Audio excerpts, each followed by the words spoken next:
Subscribe to Infidelity Tales Lab. Now, let's begin. The December snow fell softly outside the two-story house on Maple Street, covering the small suburban neighborhood in a blanket of white that should have felt peaceful. Jason Davis stood at the kitchen window, watching his daughter Emma play in the backyard with Charlie, their golden retriever. The dog bounded through the fresh powder, Emma's laughter cutting through the quiet evening air like music. Jason smiled, but it didn't quite reach his eyes. 3 years since Sarah died, and those moments of pure joy from Emma were still rare enough to feel like gifts. Charlie had been the turning point. A rescue dog Jason brought home 18 months ago when Emma's grief counselor suggested a pet might help. The transformation had been remarkable. Emma, who'd barely spoken for months after losing her mother, had slowly come back to life. "They'll be here in an hour." Jason turned from the window as the words hung in the air like a threat. He checked his watch. Christmas Eve dinner with the in-laws. Harold and Marcia Bowman, along with their golden child nephew Derek, were coming for their annual obligation meal. Jason had learned to endure these visits with the same grim determination he'd once used to chase down corrupt politicians during his journalist days. Emma came bounding in through the back door, Charlie shaking snow all over the mudroom. "Dad, can Charlie stay in the living room tonight? Please? He'll be good during dinner." Jason hesitated. "Em, you know how your grandparents feel about. They don't like anything," Emma said, her smile fading. At 11, she was already too perceptive. "They didn't like Mom marrying you. They don't like that we kept this house. They don't like Charlie. They especially don't like when I'm happy." The accuracy of that statement hit Jason like a punch. He knelt down to Emma's level. "Hey, we keep Charlie in the kitchen during dinner because it's easier, not because they're right about anything." "Got it." She nodded, but he could see the doubt. 3 years of her grandparents' subtle poison was taking its toll. Harold's constant comments about Jason being unsuitable for their daughter. Marcia's theatrical sighs about how Sarah would have wanted Emma raised properly. And Derek, 32 years old, unemployed, living off his Uncle Harold's money, always there to sneer at Jason's little documentary projects and remind everyone that he was the favorite. The doorbell rang at precisely 6 o'clock. Harold Bowman believed punctuality was a virtue, right after wealth and bloodline. Jason opened the door to find his father-in-law in his usual wool coat and judgmental expression. Marcia stood beside him, her lips pursed as if she'd already found something to criticize. Derek lurched behind them, scrolling on his phone. "Jason," Harold said, walking in without waiting for an invitation. "Still haven't fixed that crack in the walkway. Liability issue." "Merry Christmas to you too, Harold." Jason took their coats. Marcia's eyes swept the living room with practiced disapproval. "No tree yet?" Sarah always had the tree up by December 1st. "We decorated it last week," Jason said evenly. Emma picked out every ornament. "Where is Emma?" Marcia's voice softened, the only time it ever did. Her granddaughter was the sole Bowman she seemed capable of loving, though even that love came with conditions and comparisons to her late mother. Emma appeared at the top of the stairs, and Jason watched his daughter's face perform a familiar transformation. Genuine smile replaced by something more guarded. "Hi, Grandma." "Hi, Grandpa." Harold's greeting was warmer than anything he'd given Jason. "There's my smart girl. Getting straight A's, I hope." Bowmans don't settle for less. "Mostly A's," Emma said quietly. "I got a B+ in math. We'll work on that." Harold's tone made it clear this was a failing. Dinner was the usual exercise in endurance. Jason served the prime rib he'd spent hours preparing, knowing Harold would find something wrong with it. Marcia asked pointed questions about Emma's upbringing, while Derek helped himself to thirds and made comments about real jobs versus Jason's documentary work. "I heard you won another award," Kelly Merrill, their neighbor and Emma's occasional babysitter, had mentioned last week. "The one about the foster care system?" Jason, that was incredible journalism. But journalism didn't impress Harold Bowman, who'd made his fortune in real estate and measured worth in dollars. "Still chasing stories for pennies," Derek said through a mouthful of food. "Must be hard, living in Sarah's house, knowing you couldn't afford it without her life insurance." Jason's grip tightened on his fork. Emma was watching him. Wait and see if he'd take the bait. He set the fork down carefully. Must be hard, he said quietly, being 32 and still taking allowance from your uncle. Derek's face flushed red.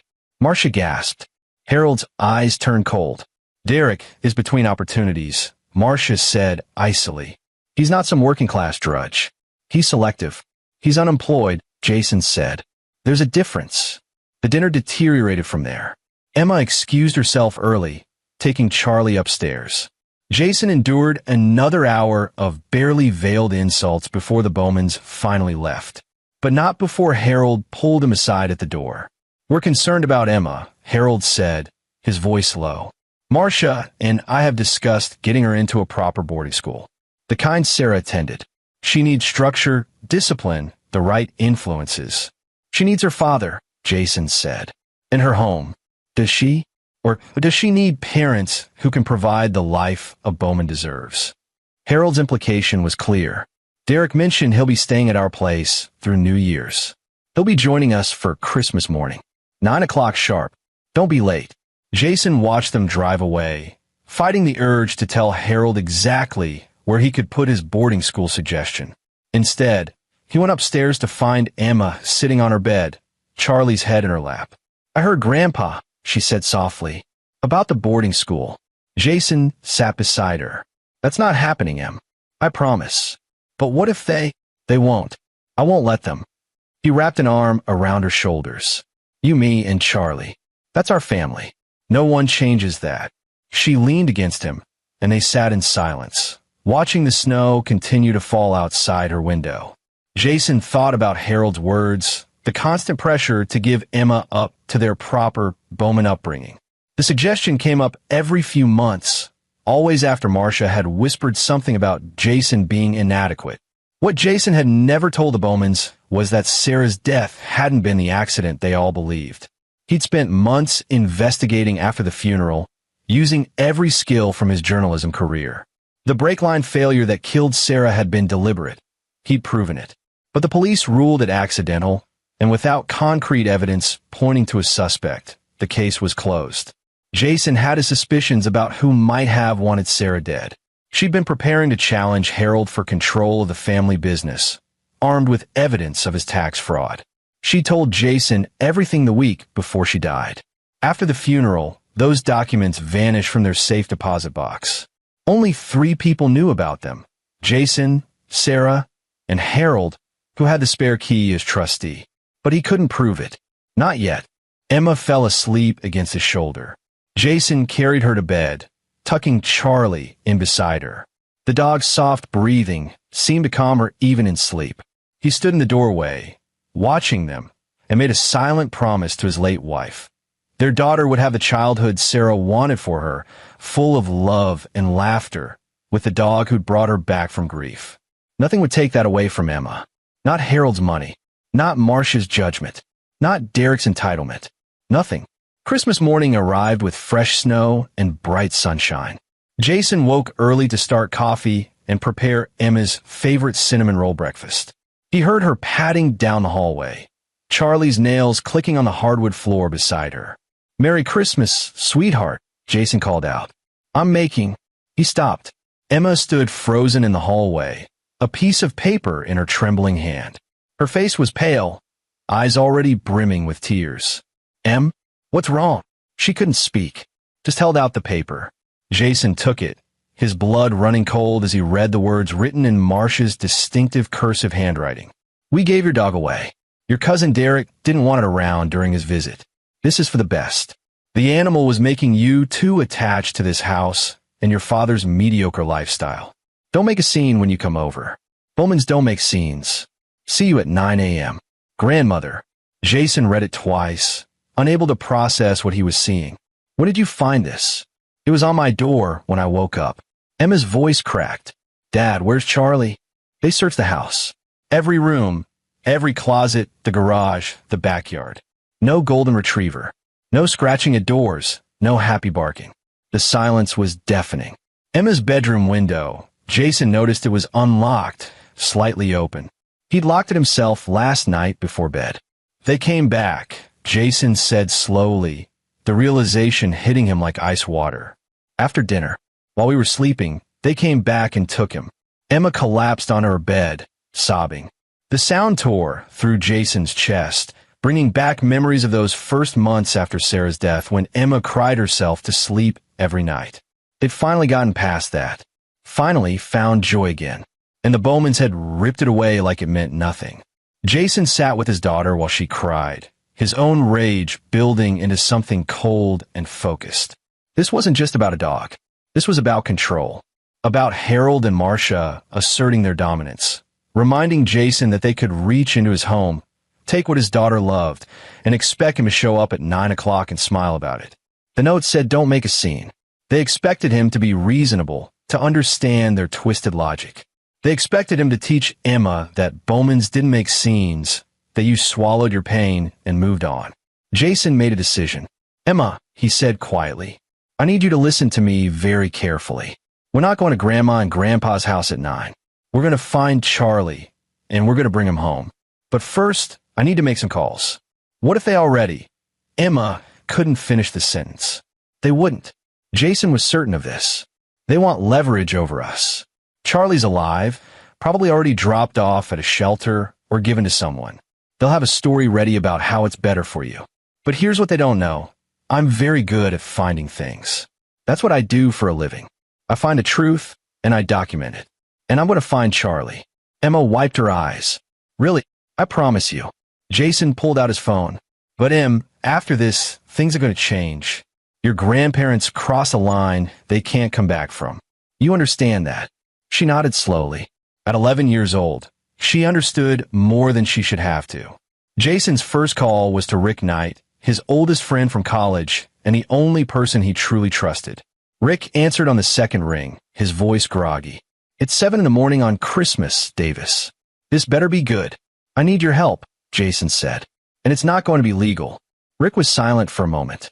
Then, "Give me 20 minutes. I'll be there."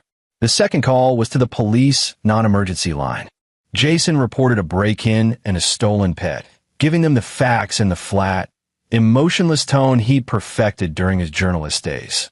Officer on duty said they'd send someone after the holiday. Not a priority. Fine. Jason hadn't expected help from them anyway. Rick Knight arrived 17 minutes later, still in sweatpants, but carrying his laptop bag. He'd been Jason's research partner on several documentaries, specializing in digital forensics and database searches. If someone had taken Charlie to a shelter, Rick could find which one. If they'd given him to a person, Rick could trace the connection. "Show me the note," Rick said, setting up his laptop on Jason's kitchen table. Jason handed it over. Rick photographed it from multiple angles. Handwriting analysis, fingerprints if we need it later. "Now, tell me about the window." "Forced entry," Jason said. "They jimmied the lock from outside. Used a ladder? Probably. There are marks in the snow below Emma's window." "Call the cops." "Filed a report. They don't care about a missing dog on Christmas." Rick nodded. "Smart. You got documentation. Now, these people, your in-laws. What kind of resources do they have?" "Harold's worth about $8 million. Marcia's family money adds another 3. Derek lives off them. And they took the dog because... Power play. They've been trying to get custody of Emma for 3 years. Want to send her to boarding school. Raise her as a proper Bowman." Jason's voice was flat, but his hands were clenched. "This is them showing me they can take whatever they want." Rick looked up from his laptop. "Jason, man, I've known you 15 years. I've never seen you like this. What are we really doing here?" Jason met his friend's eyes. "I'm going to destroy them, Rick. Not just get the dog back. I'm going to systematically dismantle their lives piece by piece until they understand what it feels like to have everything taken away. And I'm going to do it legally, publicly, and permanently." "That's a big ask." "I know." Jason pulled out a folder he'd kept hidden in his office safe for 3 years. Sarah knew things about Harold's business. Tax fraud, money laundering, bribery. She was going to expose him right before she died. Her breaks were cut. "Rick, I could never prove it, but I know Harold was involved. The documents Sarah compiled disappeared, but I've spent 3 years recreating her research. I have enough to bury him financially." Rick whistled low. "You've been planning this. Waiting for the right moment." They just gave it to me. Jason glanced toward the stairs where Emma was supposed to be resting. They broke into my home and stole my daughter's dog on Christmas morning. Left a note telling her not to make a scene. That's not grandparents being difficult. That's psychological abuse.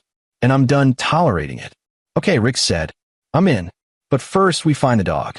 Because that little girl upstairs doesn't care about revenge. She cares about Charlie. Agreed. Jason pulled up the footage from his doorbell camera, installed after Sarah's death because paranoia had become his constant companion. I've got them on video. 2:47 a.m.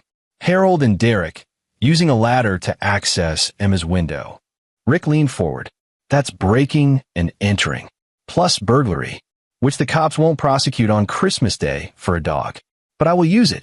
Jason fast-forwarded through the footage. Watch. They put Charlie in Derek's car. He drove away. Harold followed in his own vehicle. Direction? East. Toward the interstate. Jason had already traced it as far as his cameras could reach. Derek's phone. Do you still have that software you used for the corruption documentary? Rick grinned. The cell tower tracker? Yeah. Give me his number. Jason provided it. Rick's fingers flew across the keyboard. This is super illegal, you know. I know. Okay. He's currently at. Rick paused. Harold and Marcia's address. Phone's been stationary since 3:15 a.m. But before that, he went to more typing. Evergreen Valley Animal Shelter. Dropped Charlie off at 3 a.m. Jason felt something unclench in his chest. He's alive. Shelter opens at 9. They'll scan his chip, see he's registered to you, and call. Rick looked up. Unless Harold arranged something else. What if he gave him a fake name? Said the dog was his. Then I go there and prove ownership. Emma can identify him. I have vet records, photos, the chip registration. Jason stood. We leave in 30 minutes. Emma comes with us. She deserves to be there when we get him back. And the revenge part starts immediately after. Jason's smile was cold. I made a promise to my daughter. Charlie comes home. But I also made a promise to myself 3 years ago that Harold Bowman would eventually pay for what he did to Sarah. He just moved up the timeline. Emma appeared in the doorway, dressed and ready. I heard. We're getting Charlie. We're getting Charlie, Jason confirmed. And then we're going to make sure your grandparents never hurt us again. The drive to Evergreen Valley Animal Shelter took 40 minutes. Emma sat in the back seat, silent and tense. Rick followed in his own car, still tracking Derek's phone and running background searches on Harold's business dealings. The shelter was just opening when they arrived. Jason walked to the counter with Emma beside him, both of them projecting calm they didn't feel. We're here about a golden retriever, Jason said to the young woman at the desk. Brought in early this morning, around 3 a.m. We believe he was dropped off by mistake. The woman, her name tag read Jess, checked her computer. Oh yes, golden retriever, about 2 years old. Beautiful dog, very friendly. She smiled at Emma. He's in kennel 12. But sir, the person who dropped him off said the dog was aggressive and bit his child. He signed a surrender form. Jason's jaw tightened. What name did he give? Derek Bowman. Said it was his dog, but he couldn't keep an animal that attacked his son. Derek Bowman is my cousin, Emma said quietly. That's my dog. His name is Charlie. He's never bitten anyone. Derek doesn't have any children. Jess looked between them, uncertainty crossing her face. The surrender form is legally binding. Once someone surrenders an animal. The dog is microchipped, Jason interrupted, keeping his voice level. Registered to me. Jason Davis. Check your scanner. You'll see the dog doesn't belong to Derek Bowman. He committed fraud by surrendering an animal he doesn't own. Jess hesitated, then grabbed a scanner. Let me get the dog. 5 minutes later, Charlie bounded into the lobby, tail wagging furiously when he saw Emma. The girl dropped to her knees, sobbing with relief as the dog licked her face and pressed against her. Jess scanned the microchip. Her expression shifted to anger. The chip is registered to Jason Davis at an address in Oakmont. That man lied to us. He said. She stopped, looking at Emma and Charlie. I'm so sorry. He seemed so convincing. Said the dog attacked his 4-year-old son. Derek Bowman doesn't have children, Jason said. He broke into our home last night, stole our dog, and brought him here with a false report to ensure we couldn't get him back easily. I'd like to file a formal complaint with your management. I'll get my supervisor." Jess disappeared into the back. 20 minutes later, Jason had given a full statement to the shelter manager, provided the video footage of the break-in, and filled out paperwork documenting Derek's fraud. The shelter manager, a no-nonsense woman named Patricia, promised to report the incident to police and ban Derek from their facilities. "Mr. Davis," Patricia said as they were leaving, "I have a daughter. If someone did this to her pet, I'd—" She trailed off. "I hope you pursue charges. People like that need consequences." "They'll get them," Jason promised. In the parking lot, Emma sat in the back seat with Charlie's head on her lap, whispering to him about how scared she'd been. Rick leaned against Jason's car. "Phase 1 complete," Rick said. "Dog retrieved, multiple people documenting what Derek did. Now what?" Jason checked his watch. 9:45 a.m. The Bowmans would be expecting them at their house, probably preparing some condescending speech about responsibility and proper pet ownership. "Now," Jason said, "I make a phone call." He dialed Harold's number. The old man answered on the first ring. "Jason, you're late. We said 9 o'clock. We're not coming." "Harold." Silence. Then, "Excuse me. We found Charlie. He's safe. No thanks to you or Derek." Jason's voice was ice. "You broke into my home. You traumatized my daughter. You committed multiple felonies. And you thought I'd just accept it. Now you listen here." "No, you listen." Jason watched Emma through the car window, the girl smiling for the first time that morning. "For 3 years, I've tolerated your insults, your manipulation, your attempts to take my daughter. I did it because Emma loves you, despite everything. But you crossed a line you can't come back from. You're being dramatic. The dog was making Emma too attached to that house. We did what was best. You broke into my house and stole a child's pet on Christmas morning." Jason let the words hang. "I have video footage. I have witness statements from the shelter. I have documentation of Derek committing fraud. And I'm going to use all of it. Are you threatening me?" Harold's voice turned dangerous. "Because I can make your life very difficult, Jason. I can tie you up in custody battles for years. I can." "No, Harold. I'm not threatening you. I'm informing you." Jason smiled, though there was no warmth in it. "You wanted to show me I had no power in this family. You wanted to prove you could take what Emma loves. Consider me educated. Now, let me educate you." He hung up. Rick was staring at him. That was either very brave or very stupid. It was necessary. Jason opened the car door. "Take Emma and Charlie home. Stay with them. I have some visits to make." "Jason, I need to do this alone, Rick, but I need you to keep them safe. Can you do that?" Rick nodded slowly. "What are you planning?" "Justice," Jason said. "The kind that sticks." He drove to the Bowman estate, a sprawling property in the wealthy suburb of Ashford Heights. Harold and Marcia's home was worth $2 million easily, all gleaming windows and manicured lawns. Derek's Audi sat in the circular driveway, still there from when Rick tracked his phone. Jason parked and walked to the front door. Rang the bell. Harold opened it, his face red with fury. "How dare you hang up on me? How dare you?" "I'm here to discuss terms," Jason said calmly, walking past Harold into the foyer. Marcia stood at the base of the grand staircase, Derek behind her. "Terms?" Marcia's voice dripped with disdain. "You don't set terms with us, Jason. We're Emma's family. You're just the man who married our daughter.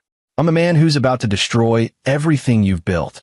Jason pulled out his phone, showing them the video footage. Breaking and entering. Burglary. Fraud. That's just Christmas morning. Want to know what else I have? He pulled out the folder. Sarah's research on Harold's business dealings, now updated with 3 years of Jason's own investigation. Tax fraud dating back 15 years. Shell companies in the Cayman Islands. Bribes to city council members. The peer development deal where you paid off inspectors to ignore safety violations. 3 workers were injured in that collapse. Harold, you settled out of court to make it go away, but I have the original documentation. Harold's face went pale. Those are sealed records. I'm a journalist, Jason said mildly. I find things. That's my superpower, truth. And the truth is, you're a criminal. You've been breaking laws for decades, using your money and connections to avoid consequences. Sarah knew it. She was going to expose you. And I think that's why she died. Now you wait just a minute. Harold started forward, but Jason held up a hand. I can't prove you killed her. Yet. But I don't need to. I have enough to put you in prison for 20 years on the fraud alone. The IRS would love to see these documents. So would the state attorney general. And the media. Jason looked at each of them in turn. I can make you infamous, Harold. The wealthy real estate mogul who built his empire on corruption. Marcia, the socialite wife who looked the other way. Derek, the useless nephew who coasted on dirty money. What do you want? Marcia's voice shook. I want you to leave my daughter alone. Permanently. Jason's voice was steel. No more visits. No more phone calls. No more suggestions about boarding schools or proper upbringing. You give up any claim to Emma, legal or otherwise. You sign documents confirming that you will have no contact with her unless she initiates it as an adult. You can't do this, Derek snarled. You can't just. I can. Jason turned to face him. You broke into my home. You stole from us. You lied to a shelter to ensure we'd lose our dog permanently. You're the one who's going to face criminal charges, Derek. Unless your uncle and aunt convince me otherwise. Harold sank into a chair, suddenly looking older than his 68 years. You'd really do it. Send me to prison. Without hesitation, Jason confirmed. You took something from my daughter on Christmas morning and told her not to make a scene. Well, I'm making a scene, Harold. The biggest scene of your life. Unless you agree to my terms. And if we do, Marcia asked, her voice barely above a whisper. If we sign whatever you want, you'll keep those documents private? I'll hold on to them, Jason said. Insurance policy. If you ever try to contact Emma again, if you ever try to hurt her or me, if you so much as send her a birthday card she doesn't want, I release everything. To the IRS, to the media, to every law enforcement agency that has an interest. You'll spend your remaining years in court battles and prison cells. The silence stretched out. Jason waited, patient. He'd spent 3 years building this case. He could wait a few more minutes. Finally, Harold spoke. You're making a mistake. Emma needs family. She needs people who love her without conditions, Jason interrupted. She needs to grow up without your poison. You're not her family anymore. You're just the people who gave her mother away. The same mother you probably killed. We didn't. Marcia started, but Harold cut her off. Fine, he said. We'll sign. But, Jason, if you ever come at us with those documents, if you ever try to use them, then you'll already be in prison, Jason finished. Those are my terms. Take them or leave them. But know that if you leave them, I start making calls today. By tomorrow morning, your name will be on every news station in the state. He left the documents on the entry table. Copies, not originals. Have your lawyer draw up the custody release papers. Full and permanent. I'll review them. We'll sign. And then you'll never see Emma again unless she chooses otherwise. Jason walked out, leaving the 3 Bowmans standing in shocked silence. His hands were shaking as he got into his car, the adrenaline finally catching up with him. But he'd done it. He'd played the only card that would work with people like Harold, the threat of exposure, of losing everything they valued. He drove home to find Rick and Emma on the living room floor with Charlie between them, watching Christmas movies. Emma looked up when he entered. Hope and fear mixed on her face. It's done, Jason said. They'll leave us alone. Forever. Forever. Emma ran to him, wrapping her arms around his waist. Thank you, Daddy. Jason held his daughter close, feeling the weight of the last 3 years finally beginning to lift. There would be more battles ahead. Lawyers, paperwork, making sure Harold kept his word. But the war was over. Emma was safe. Charlie was home.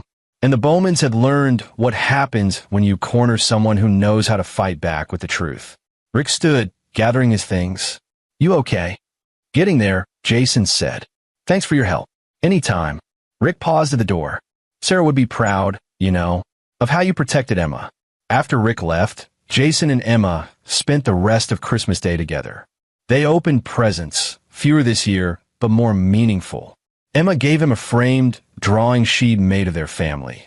Jason, Emma, and Charlie, with a small angel drawn in the corner that looked like Sarah. I wanted Mom to be part of Christmas, Emma explained, even if she can't be here. Jason hugged her tight, unable to speak around the lump in his throat. That evening, after Emma was asleep with Charlie curled up beside her, Jason sat in his office and looked at the original documents, the ones he hadn't shown Harold. Sarah's complete file on her father's crimes, including a final note she'd written 3 days before her death. Jason, if something happens to me, use these. Don't let him win, and don't let him take Emma. I trust you to protect our daughter. I love you. S. Jason filed the papers away, a promise kept and a new promise made. He'd protected Emma from the Bowmans. But someday, when she was older and ready to hear the truth, he'd tell her about her mother's courage and sacrifice. For now, though, they had Christmas. They had each other. And they had Charlie. That was enough. The knock came 3 days later, on a cold December morning. Jason was in his office, editing footage for his latest documentary about environmental conservation, when the sharp rap on the door echoed through the house. Emma was upstairs reading, Charlie at her feet. Jason opened the door to find 2 men in dark suits. Behind them, 2 police cruisers sat at the curb. His first thought was that Harold had broken their agreement, had somehow found a way to strike back. But the badges the men showed him weren't local police. Mr. Jason Davis? The taller one asked. I'm Agent Philip Sexton, FBI. This is Agent Alan Fields. We need to speak with you about Harold Bowman. Jason's mind raced. Come in. They sat in the living room. Emma appeared at the top of the stairs, but Jason gestured for her to go back to her room.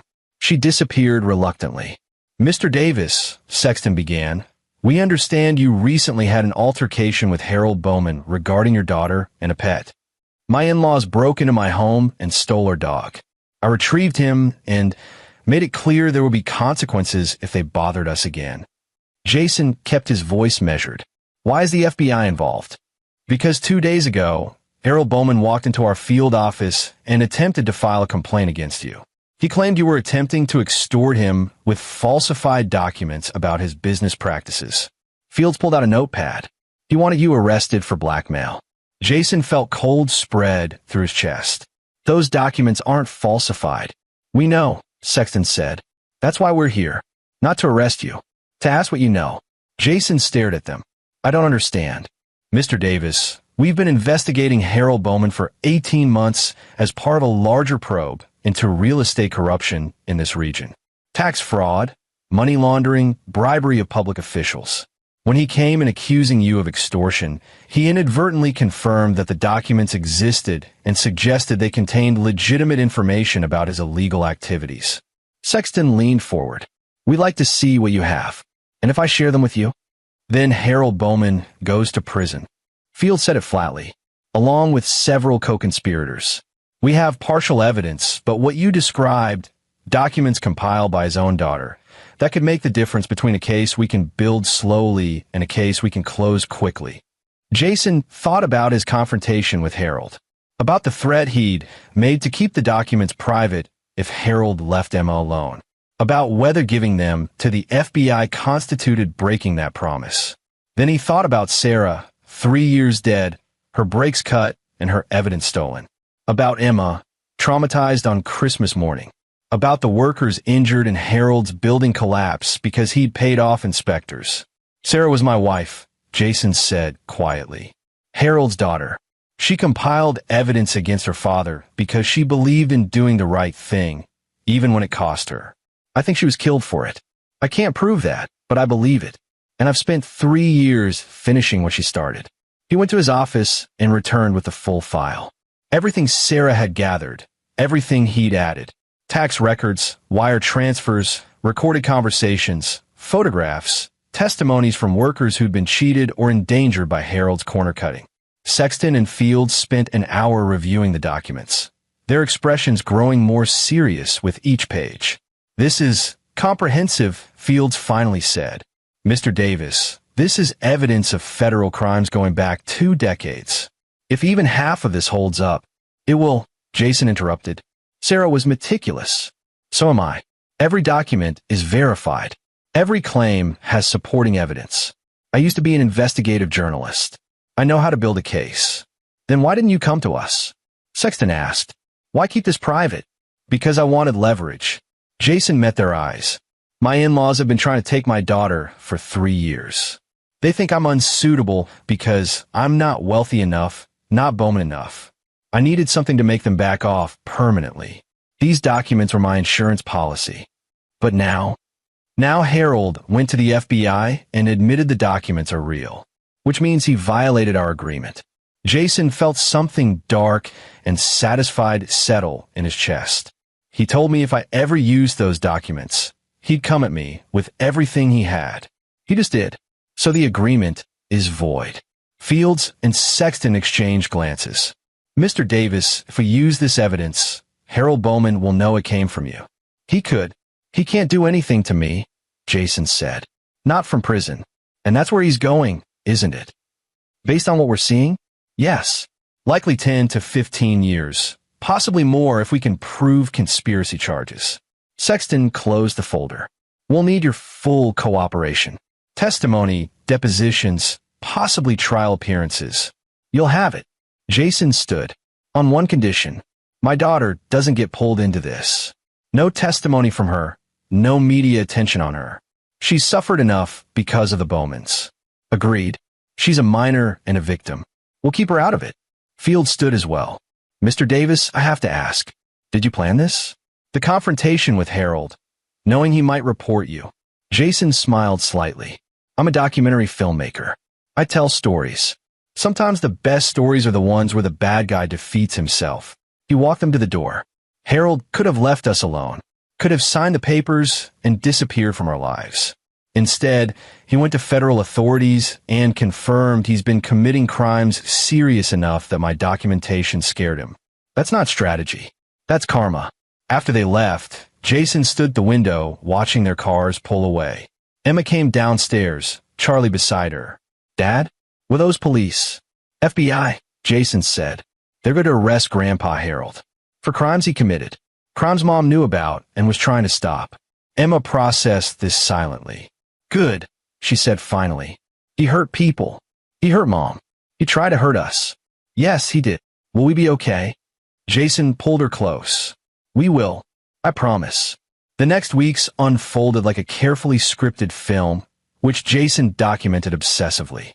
The FBI arrested Harold Bowman on a Thursday morning, perp walking him out of his office in handcuffs while news cameras rolled. The charges were extensive: tax evasion, wire fraud, money laundering, bribery, and conspiracy. The state attorney general added charges related to the building collapse that injured workers. Marcia Bowman, facing her own investigation for complicity, filed for divorce within a week. She claimed ignorance of Harold's crimes, a defense that fooled no one, but allowed her to separate her assets from his impending legal catastrophe. Derek Bowman found himself unemployed when Harold's real estate empire collapsed. No more allowance, no more trust fund distributions, no more luxury lifestyle. Jason heard through Rick that Derek had moved to a studio apartment and was working retail. The media ate up the story. Real estate mogul's downfall linked to daughter's secret investigation, read one headline. Dead woman's evidence sends father to prison, proclaimed another. Jason gave several interviews, always carefully controlling the narrative. He spoke about Sarah's courage, about her commitment to justice, about how she'd known her father was hurting people and refused to stay silent. He never mentioned the dog, never mentioned Christmas morning. That was private. Emma followed the news with careful attention, asking Jason to explain the legal proceedings. He kept it age-appropriate but didn't lie to her. She deserved to know that her mother had been a hero, that she'd stood up to a powerful man, even knowing the risk. Do you think Grandpa Harold really? Emma trailed off during one of these conversations. They were sitting in the living room, Charlie between them. Do you think he killed Mom? Jason had been dreading this question. I think it's possible, he said honestly. I think your mom threatened everything he valued, and I think the timing of her death was very convenient for him. But I can't prove it, Em. The police investigated. They ruled it an accident. But you don't believe that? No, Jason admitted. I don't. Emma nodded slowly. I miss her. Me too, sweetheart. Every day. They sat in silence for a while, Charlie snoring softly between them. Finally, Emma spoke again. Dad, I'm glad you didn't let them take Charlie. I'm glad you fought back. I'd fight the whole world for you, Jason said. That's what parents do. The trial took 8 months to reach conclusion. Jason testified for 2 days, presenting Sarah's documents and walking the jury through years of Harold's criminal activity. He was calm, methodical, and devastatingly effective. Harold's defense attorneys tried to paint him as a vengeful son-in-law with a grudge, but the evidence spoke for itself. The jury deliberated for 6 hours. Guilty on all counts. Harold Bowman was sentenced to 22 years in federal prison. At 68 years old, it was effectively a life sentence. Marcia managed to avoid prosecution by cooperating with investigators, but her social standing never recovered. The Bowman name became synonymous with corruption and greed. Through it all, Jason focused on Emma. They created new Christmas traditions, ones that didn't involve toxic family gatherings. They traveled, visited Sarah's grave together, and slowly healed from years of the Bowmans' psychological manipulation. Emma started therapy, working through her grief over losing her mother and the complicated feelings about her grandfather's crimes. She told Jason one day that she was relieved not to have to pretend to love people who'd never really loved her back. Grandma Marcia always said she loved me, Emma said during one of their evening talks. But it felt like she loved the idea of me. The perfect Bowman granddaughter she could show off. Not the real me. Real love doesn't come with conditions, Jason said. It doesn't require you to be someone you're not. Like you and Mom loved each other. Like me and Mom loved each other. And like I love you. No matter what. Emma smiled. The genuine smile that had been so rare before Charlie came into their lives. I know, Dad. On the 1-year anniversary of the Christmas morning when everything changed, Jason and Emma held a small celebration. Not of the trauma, but of survival. Of the fact that they'd faced down people who tried to control and hurt them, and they'd won. Rick came over for dinner, bringing gifts for Emma and treats for Charlie. They ate too much pizza, watched movies, and didn't mention the Bowmans once. Later, after Emma had gone to bed, Rick and Jason sat on the back porch in the cold night air. You ever regret it? Rick asked. Sending those documents to the FBI? You could have just kept Harold away with the threat. No regrets, Jason said. Harold broke the agreement when he reported me. But even if he hadn't, I think I would have done it eventually. Sarah died, trying to stop him from hurting people. I owed it to her to finish what she started. She'd be proud of how you protected Emma, of how you got justice. I hope so. Jason looked up at the stars. Sometimes I wonder if she knows. If she can see that Emma's okay, that we're okay. You believe in that stuff? Afterlife. I believe Sarah's love didn't end when she died. I believe it's still protecting Emma somehow. Call it faith, call it hope, call it whatever you want. It helps me sleep at night. Rick nodded. They sat in comfortable silence for a while, the kind that comes from old friendship and shared battles. What's next for you? Rick finally asked. Another documentary? Actually, yeah. About corruption in local government. How one person's courage can expose a system that protects the powerful. I'm calling it Evidence of Justice, a daughter's legacy. Jason smiled. It's Sarah's story. Emma approved. That's going to be amazing. I hope so. It's important that people know what Sarah did. That she stood up to her own father because it was right, even knowing the cost might be her life. Jason's voice was quiet but firm. Heroes don't always get recognized while they're alive, but they deserve to be remembered. Inside the house, Charlie barked once, his signal that Emma had gotten up for water. Jason stood. I should check on her. Go. I'll let myself out. Rick clasped Jason's shoulder. You did good, Davis. Your family, the one you built with Emma and Charlie, you kept it safe. That's what matters. Jason found Emma in the kitchen, filling Charlie's water bowl, even though she was supposed to be sleeping. She looked up guiltily. He was thirsty. Uh-huh. And you just happened to want cookies? Emma grinned, caught. Maybe. They sat at the kitchen table, sharing cookies and milk, Charlie's head on Emma's lap. This was peace, Jason thought. This was what he'd fought for. Not revenge, not even justice, though both had played their part. But this, quiet moments with his daughter, safety in their own home, love without conditions or threats. Dad, Emma said through a mouthful of cookie. Next Christmas, can we go somewhere? Like travel? I've always wanted to see the Grand Canyon. The Grand Canyon in winter? It'll be an adventure. Jason laughed. Okay, Grand Canyon it is. We'll make a road trip. You, me, and Charlie. The Three Musketeers, Emma said, repeating the phrase he'd used since she was small. The Three Musketeers, Jason agreed. They finished their cookies and headed back upstairs. Jason tucked Emma into bed, Charlie curling up in his usual spot at her feet. He stood in the doorway for a moment, watching them, remembering the darkness of 3 years ago and marveling at how far they'd come. Emma had survived losing her mother. She'd survived her grandparents' toxicity and manipulation. She'd survived the trauma of Christmas morning when they took Charlie. And through it all, she'd remained kind, intelligent, and strong. Just like Sarah. Jason closed the door softly and went to his own room. On the nightstand sat a photo of Sarah, taken a month before she died. She was laughing at something he'd said, her eyes bright with joy and love. He picked up the frame. We made it, he whispered. Emma's safe. Harold's in prison. Justice won. I kept my promise to you. The photo didn't answer, of course. But Jason felt a sense of peace settle over him anyway. He'd spent 3 years in a holding pattern, protecting Emma while waiting for the right moment to strike back at the people who'd hurt them. That moment had come, and he'd been ready. Now, finally, they could move forward, not as victims of the Bowman's cruelty, but as survivors who'd fought back and won. Jason set the photo down and looked out the window at the quiet street. Snow was beginning to fall again, covering the world in fresh white. Tomorrow would bring new challenges, new stories to tell, new moments to share with Emma. But tonight they were safe. They were home, and they were together. That was everything.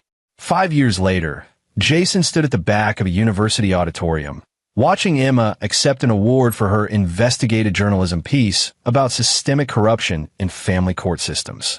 She was 16 now, confident and articulate, speaking about how her mother's courage had inspired her own commitment to exposing injustice. Charlie, older but still healthy, sat beside Jason's chair. The dog had become something of a legend in their neighborhood, the golden retriever who'd sparked a revolution, though only Jason and Emma knew that story fully. After the ceremony, Emma found him in the crowd. Did you see? They loved it. Of course they did. You're brilliant. Jason hugged her. Your mom would be so proud. I know. Emma's smile was bittersweet. I wish she could be here. She is, Jason said. In everything you do, every time you stand up for what's right, every time you refuse to let power go unchallenged. That's Sarah. That's her legacy living through you. They walked out into the spring evening, Charlie between them. Emma's article had exposed several judges who'd been taking bribes to influence custody decisions, harming countless families. It had sparked a state investigation and led to meaningful reform. At 16, she was already following in her mother's footsteps. Dad, Emma said as they reached the car. I've been thinking about Grandma Marcia. Jason tensed. They hadn't spoken about the Bowmans in years. What about her? She wrote to me. A letter. It came last week. Emma pulled an envelope from her bag. She wants to see me. Says she's sorry for everything, that she's changed. She's asking for forgiveness. Jason's first instinct was protective anger. But Emma was 16 now, old enough to make some decisions for herself. What do you want to do? I don't know. Emma stared at the letter. Part of me wants to believe she's sincere. She's alone now, Grandpa in prison, Derek moved away, all her society friends abandoned her. But another part remembers Christmas morning, remembers how she treated you, remembers that she watched Grandpa hurt people and did nothing. Those are valid feelings, Jason said carefully. All of them. What would Mom do? Jason considered. Your mom believed in accountability. She believed people should face consequences for their actions. But she also believed in redemption, if it was genuine. The question is whether Marcia's apology is real or just loneliness talking. Emma nodded slowly. I think I want to write back. Not to say yes to seeing her, but to tell her what she did wrong. To explain why I can't forgive her yet. Maybe someday, but not now. That sounds wise, Jason said. And Em, whatever you decide about your grandmother, now or in the future, I'll support you. This is your choice to make. They drove home through familiar streets, Charlie's head between the front seats. The house they pulled up to was the same one Jason and Sarah had bought when Emma was born, but it felt different now. Lighter. No longer haunted by the Bowman's shadow or Sarah's absence. Inside, Jason made dinner while Emma worked on her response to Marcia's letter. He heard her typing, pausing, typing again. It took her an hour, but when she emerged from her room, she looked satisfied. I told her the truth, Emma said, that she enabled Grandpa's crimes, that she tried to take Charlie away, that she made you feel worthless when you're the best father anyone could ask for. And I told her that if she really wants forgiveness, she needs to do the work, therapy, making amends, proving through actions, not words, that she's changed. That's mature of you, Jason said, meaning it. I learned from the best. Emma hugged him. You taught me that forgiveness isn't about letting people off the hook. It's about releasing the hold their actions have on you. But that doesn't mean you have to let them back into your life. They ate dinner together, talking about Emma's plans for college, her next journalism project, whether Charlie needed a companion dog now that he was getting older. Normal family conversation, the kind Jason had dreamed of during those dark years after Sarah's death. That night, after Emma was asleep, Jason sat in his office reviewing footage for his latest documentary. He'd built a successful career telling stories of courage and justice, each project somehow connected to Sarah's legacy. He'd won awards, gained recognition, but the real victory was Emma, safe, thriving, becoming the kind of person who changed the world for the better. His phone buzzed. A message from Rick saw Emma's awards ceremony on the news. She's incredible. You both are. Drinks this weekend to celebrate. Jason smiled and typed back. Absolutely. My treat. He set the phone down and looked at the photo of Sarah that still sat on his desk. Older now, that photo, the colors slightly faded, but her smile remained bright, full of the love and strength that had defined her life. She's just like you, Jason said softly. Smart, brave, committed to doing right even when it's hard. You'd love the woman she's becoming. The house was quiet around him. Charlie snored in the hallway. Emma's bedroom door was closed, soft light seeping underneath, where she was probably reading past her bedtime. This was home. This was family. This was victory, not over the Bowman specifically, though that had been satisfying, but over fear, over grief, over the belief that they couldn't survive Sarah's loss. They'd survived. They'd thrived. And they'd done it together, protecting each other, fighting for each other, refusing to let anyone take away what they'd built from love and determination. Jason closed his laptop and headed upstairs. Tomorrow would bring new challenges, new stories, new moments of joy and difficulty. But tonight they had peace. They had each other. And they had the unshakable knowledge that when the world tried to break them, they'd fought back and won. That was enough. That would always be enough. Years from now, when Emma was grown and telling her own daughter about the Christmas her grandparents gave away her dog, she'd talk about the morning her father taught her that standing up to bullies, even family, was not just acceptable, but necessary. She'd talk about how one act of cruelty became a catalyst for justice, exposing corruption that had hurt countless people. She'd talk about courage coming in many forms. Her mother's investigation, her father's strategic patience, even a golden retriever's unconditional love. But most of all, she'd talk about how family isn't just blood. It's the people who fight for you, protect you, and love you without conditions. It's the bonds you choose and the love you defend. That was the real story. That was what mattered. And that was what Emma and Jason had built from ashes, something unbreakable, something true. The three musketeers, Jason, Emma, and Charlie. Together always. And there you have it. Another story comes to an end. What did you think? I'd love to hear your thoughts in the comments below. If you enjoy this story, consider joining our community by subscribing. It means the world to us.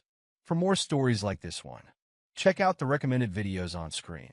And I'll see you there. Hey everyone, and welcome back to Infidelity Tales Lab. To all our viewers across America, Europe, Asia, and beyond, thank you for being part of our worldwide community. We hope you enjoyed today's story. So let's dive in. Chapter 1. Point of No Return. The midday sun cast harsh shadows across the mahogany desk where the divorce papers awaited my signature.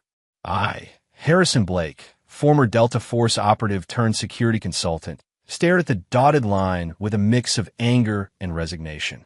15 years of marriage to Vanessa, ending with a stroke of a pen. Are you absolutely certain about this, Mr. Blake? Attorney Phillips adjusted his glasses, his expression professionally neutral. Once filed, the provisions we've discussed regarding assets and custody become binding. I nodded, recalling the previous night when I had found yet another text message on Vanessa's phone. This time from Damon, discussing their weekend plans while I was supposedly in Chicago for work. It wasn't the first evidence of her infidelity, but it would be the last I'd tolerate. The arrangement gives her primary custody of Alex. Phillips continued. You'll have visitation every other weekend, and... I'm aware of the terms. I interrupted, my voice carrying the edge that former teammates said made me frightening during operations. My son deserves stability. For now. What Phillips didn't know was that I'd been documenting everything for months. The late-night calls, the unexplained absences, the sudden need for girls' weekends that Instagram later revealed included a man with tattooed forearms and a smugly handsome face. Damon Reeves, former amateur MMA fighter, current owner of the CrossFit gym where Vanessa had suddenly developed an intense interest in fitness 18 months ago. I signed my name with deliberate strokes. 15 years dissolved in seconds. I'll file these today, Phillips said, collecting the documents. The hearing is scheduled for next month, but these temporary arrangements take effect immediately. I barely heard him. My mind was already calculating, analyzing, preparing. Not for the separation that had happened months ago when Vanessa's betrayal became undeniable, but for what would come next. The house we'd shared in Lakeside Heights, a wealthy suburb outside Denver, felt hollow as I returned. Vanessa had taken the day off, supposedly for a doctor's appointment. Her car wasn't in the driveway, which meant she was likely with him. Again, I poured myself 2 fingers of bourbon and walked through the empty rooms. Photos of our life together still hung on walls. Skiing in Aspen, Alex's birth, family holidays, all monuments to something that no longer existed. I'd met Vanessa during my last deployment, a charity event for veterans. She'd been dazzling, ambitious, working in pharmaceutical sales with dreams of management. I've been battle-hardened, but searching for normalcy. We'd built this life brick by brick. The security consulting firm I'd founded after leaving active duty had flourished, giving us financial freedom beyond what either of us had imagined. Vanessa had risen through corporate ranks as planned. Alex had come along, bringing a joy I hadn't known possible. And now it was ashes. My phone buzzed, a text for Vanessa. We need to talk about the house when I get home. Damon thinks we should sell rather than letting you buy me out. Damon thinks, as if he had any right to opinions about my home, my assets, my family. I didn't respond. Instead, I ascended the stairs to my home office and unlocked the hidden compartment behind my military service shadow box. Inside lay the contingency plans I'd created over decades of high-risk operations, identities, accounts, and resources unknown to anyone, including Vanessa. Dad! Alex's voice startled me as I quickly closed the compartment. School had ended early today. I'd forgotten. Hey, buddy, I said, composing myself as I turned to face my son. At 10, he had Vanessa's hazel eyes, but my dark hair and build. How was school? Fine, he said, his expression troubled beyond his years. Is Damon coming over again today? My jaw tightened. What do you mean, again? Alex looked down. He stays sometimes when you're traveling. Mom says it's grown-up stuff, and I shouldn't tell you because it would just make you mad. The glass in my hand nearly shattered in my grip. Does that make you uncomfortable, Alex? He nodded, still looking at the floor. He's always touching Mom and trying to give me advice about sports and stuff. And last time, he hesitated. Last time what? I kept my voice gentle, though rage burned through me. He said soon he'd be the man of the house, and I should get used to it. Something primordial awakened in me then, the cold, calculating precision that had kept me alive through 3 combat tours merged with a father's protective fury. I set down my glass and knelt to meet my son's eyes. Listen to me carefully, Alex. No one is replacing me as your father. Not ever. And I promise you, things are going to change very soon. I didn't know then how prophetic those words would be, or how quickly that change would come. Chapter 2, 0 Hour. The divorce papers had barely left my hands when Alex burst into my office, his face drained of color. "Dad," he whispered, frantically turning the lock on the door behind him. "Mom's boyfriend is coming up the stairs with a gun." For a split second, disbelief paralyzed me. Then training took over. "Are you certain it was a gun?" I asked, already moving toward the gun safe concealed behind a painting. Alex nodded vigorously. He was arguing with Mom downstairs. She told him you'd signed the papers today, and he got really mad. Said something about making sure you didn't change your mind. My son's voice broke. Then he pushed Mom, and I saw him take it from his jacket. Fury and focus battled within me. I'd faced death in Fallujah and Kandahar, but never in my own home with my child at risk. Into the closet, I ordered, grabbing Alex's shoulder and guiding him toward the walk-in closet that connected to the master bedroom. I punched in the code to my gun safe, but hesitated, engaging an armed intruder with Alex's present wrist crossfire.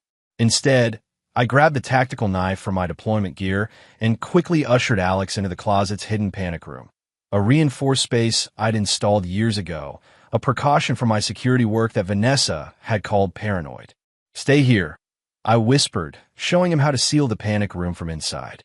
"No matter what you hear, don't come out until I get you." "Dad, I'm scared," Alex whispered, tears forming. "Fear keeps you sharp," I said, repeating what my first commander had taught me. "But remember what I told you. Control the fear. Don't let it control you." I slipped out, leaving Alex in a hidden compartment while positioning myself behind the main closet door. Through the crack, I could see into the bedroom. Heavy footsteps approached, followed by the bedroom door swinging open. Damon Reeves entered, sweeping a Glock 19 before him with the awkward grip of someone who knew enough about weapons to be dangerous. His physical presence matched the photos I'd seen. Mid-30s, muscular with the overdeveloped upper body of someone who prioritized appearance over functional strength, tattoos covering both forearms. "Blake," he called out, "we need to have a conversation about your future, man-to-man." Behind him, I heard Vanessa's voice from the hallway, panic-stricken. "Damon, please. This isn't the way." "Shut up," he snarled back. "You said he'd give you trouble about the house." "About Alex. I'm handling it permanently." He moved toward the office door, trying the handle and finding it locked. "Blake, open up or I start shooting through the door." I remained silent, calculating angles and distances.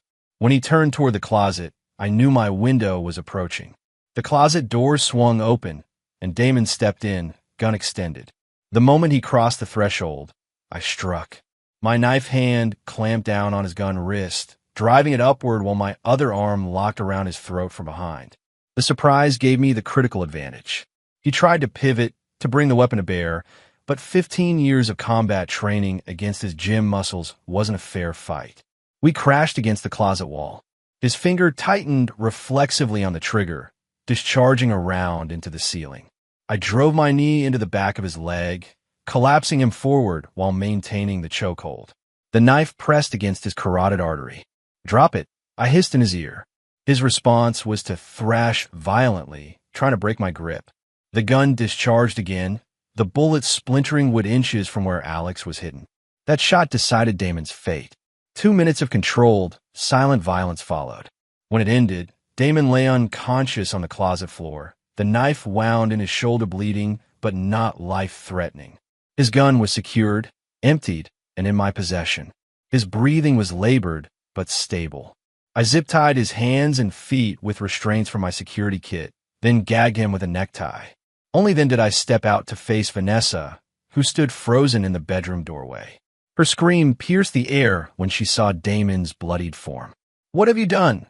she shrieked, rushing forward only to stop short my expression. "What have I done?" The cold fury in my voice halted her. "He came into my home with a gun, endangered our son, and you're asking what I've done? He was just trying to scare you." Tears streamed down her face. "He wasn't going to hurt anyone." I held up the Glock. 2 discharged rounds say otherwise. One nearly hit Alex. Her face went pale. "Alex? Where is he?" "Safe," I replied. "Which is more than I can say for you. if you take one more step toward this man. I pulled out my phone and dialed. This is Harrison Blake. I need to report an armed home invasion. The intruder is subdued but injured. I gave our address, then ended the call and turned back to Vanessa. The police will be here in minutes. You have one chance to tell me the truth. Did you know he was armed? Did you let him in knowing his intentions? Vanessa's face crumbled. I didn't know about the gun, I swear. He was just supposed to talk to you about the divorce settlement. Make sure you didn't challenge anything.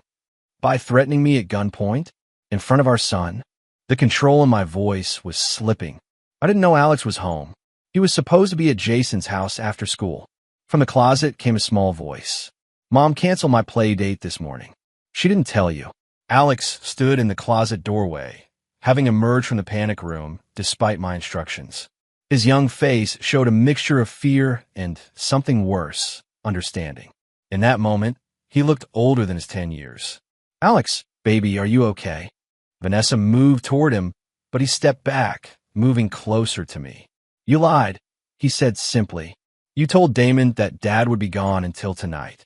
The implications of those words hung in the air between us as sirens wailed in the distance. Chapter 3. Aftershocks. Detective Laura Montgomery studied me from across the interview room table at the Lakeside Heights Police Department. At 40-something with silver-streaked dark hair and eyes that had seen too much, she made it clear she wasn't easily impressed by my military background or security credentials. Walk me through it again, Mr. Blake, she said, tapping her pen against her notepad. You signed divorce papers, went home, and then your son warned you about an armed intruder? I repeated my statement for the third time, clinically detailing Damon's entry, his threats, and my response. I used necessary force to disarm and restrain him after he discharged his weapon twice in proximity to my son. Montgomery's expression remained skeptical. And you just happen to be an expert in hand-to-hand combat against armed assailants. Not by chance, detective. By extensive training and experience. She nodded slowly. Mr. Reeves claims you attacked him unprovoked when he came to discuss the divorce with your wife. The gun he brought suggests his idea of discussion differed from mine. A gun registered to you, Mr. Blake. One of several you own.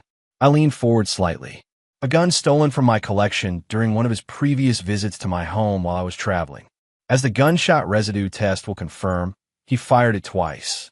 As my son's testimony confirms, he entered with threatening intent. The detective's eyes narrowed. Convenient that everything aligns with your version. Truth often appears that way. I replied evenly. We both knew what was happening. Damon had connections in the department.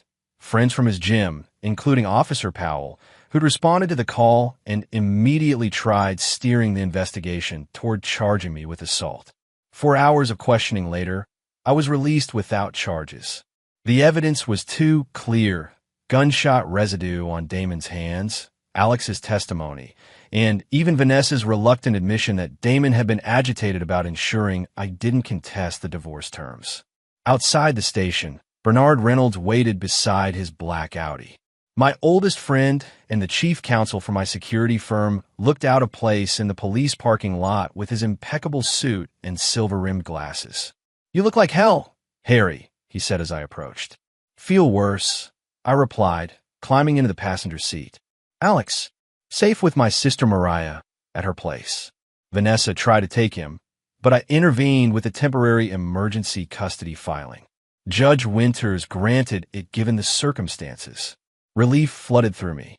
Bernard was not just my attorney, but my brother-in-arms from our first deployment. He'd lost a leg in the same firefight where I'd taken shrapnel on my back. We'd recovered together, started our civilian lives together, trusted each other implicitly. Damon, I asked as Bernard pulled onto the highway. Treated and released to police custody. Charged with breaking and entering, illegal possession of a stolen firearm, and assault with a deadly weapon. His attorneys already working on bail. I gazed out the window at the Colorado mountains in the distance. He'll be out by morning. Probably, Bernard agreed grimly. His gym trains half the department's officers. But he's facing serious charges, Harry. This isn't going away. Neither am I said quietly. Bernard shot me a concerned look. What are you planning? To protect my son. to finish what Vanessa started. Harrison, Bernard's voice took on the serious tone he used in critical business negotiations. I know that look. Whatever you're thinking, step back. We can handle this legally. The evidence supports self-defense. Vanessa's infidelity and Damon's attack strengthen your position for full custody. I remained silent, watching the familiar streets of Lakeside Heights pass by. The manicured lawns and elegant homes that had once represented success now seemed like a facade, pretty coverings for ugly truths. Pull over at Westridge Park, I said suddenly. Bernard complied, guiding the Audi into the small parking area beside the neighborhood park where I'd taught Alex to ride a bike. Once stopped, I turned to face my friend. I need you to understand something, Bernie. This isn't just about the divorce or custody anymore. That man came into my home with a gun. He endangered my son. He did it with Vanessa's knowledge, whether she admits it or not. You don't know that for certain. I do. I cut him off. Alex told the detective that Vanessa assured Damon I wouldn't be home until tonight. She created the opportunity, Bernie. She's been bringing him into our home for months, letting him play father to my son, undermining me. And today, she allowed him to bring a weapon into the house where our child lives. Bernard removed his glasses, rubbing the bridge of his nose. What are you saying, Harry? I'm saying they crossed a line, one that can't be uncrossed. So what's your play? Bernard asked quietly. Officially? I'll let the justice system handle Damon's charges. I'll petition for full custody based on today's events. I'll be the model of restraint and paternal concern. And unofficially, I looked out at the playground where Alex had once played innocently, unaware of his mother's betrayal or the violence that would enter his life. Unofficially, I'm going to dismantle their lives piece by piece. Not quickly, not obviously, but thoroughly. Bernard studied me for a long moment. You know I'll always have your back, but this path leads to places even we haven't been. I thought of Alex's frightened face, of the bullet hole in the ceiling inches from where he'd hidden, of Vanessa's tears for Damon rather than concern for our son. Some lines, once crossed, change everything, I said. Today wasn't just about infidelity or divorce. It was a declaration of war. As we drove away, my phone buzzed with a text from Detective Montgomery. Reeves made bail. Restraining order in place, but watch your back. I smiled grimly. Let them think I was the one who needed to watch my back. The truth was much different. In the shadowy world of my former profession, I'd learned that true vengeance wasn't swift and violent. It was patient, methodical, and inescapable. And I'd only just begun. Chapter 4, Recalculation. 3 weeks after the incident, I sat in Judge Eleanor Garner's chambers alongside Bernard, opposite Vanessa and her attorney, Philip Donovan, a divorce specialist known for aggressive tactics and steep fees. Let me be clear, Judge Garner said, her silver hair pulled back in a severe bun that matched her reputation for no-nonsense family court proceedings. This hearing isn't about your divorce settlement, which remains on schedule. It's about determining temporary custody arrangements in light of the violent incident in your home. Vanessa dabbed at her eyes with a tissue. Your Honor, what happened was terrible, but Harrison is twisting it. Damon made a mistake. A mistake, I interrupted, earning a sharp look from Bernard. Bringing a stolen gun into our home and discharging it near our son was a mistake. Mr. Blake, Judge Garner warned, you'll have your turn. Donovan smoothly interjected. Your Honor, Mr. Reeves has taken full responsibility for his actions and is complying with all court orders. Ms. Blake had no knowledge of his intentions and was herself a victim of his momentary lapse in judgment. She's been Alex's primary caregiver throughout the marriage while Mr. Blake frequently traveled for business. I bit back a retort as Bernard placed a cautioning hand on my arm. The judge turned to the court-appointed child psychologist. Dr. Winters, what is your assessment after speaking with a minor child? Dr. Winters adjusted her glasses. Alex Blake exhibits signs of acute stress following the incident. He expresses feelings of betrayal toward his mother and concern about Mr. Reeves. He feels safe with his father, but worries about future violence. Most concerning is his statement that his mother instructed him not to tell his father about Mr. Reeves' previous visits to the home. Vanessa flinched visibly, the tissue in her hand shredded under nervous fingers. After 2 hours of testimony, including Alex's recorded interview, Judge Garner rendered her decision. Temporary full custody is awarded to Harrison Blake, with supervised visitation for Vanessa Blake twice weekly at the Family Services Center. She held up a hand as Vanessa gasped. This arrangement will be reassessed in 3 months. Mr. Blake, you're ordered to make the minor child available for these visits and to engage in co-parenting counseling with Ms. Blake. As we exited the courthouse, Vanessa caught up to us on the steps, her face contorted with anger. You planned this, she hissed, keeping her voice low as reporters lingered nearby, covering an unrelated case. You wanted to punish me from the moment you found out about Damon. I didn't bring a gun into our home, Vanessa. I didn't endanger our son. This isn't over, she warned.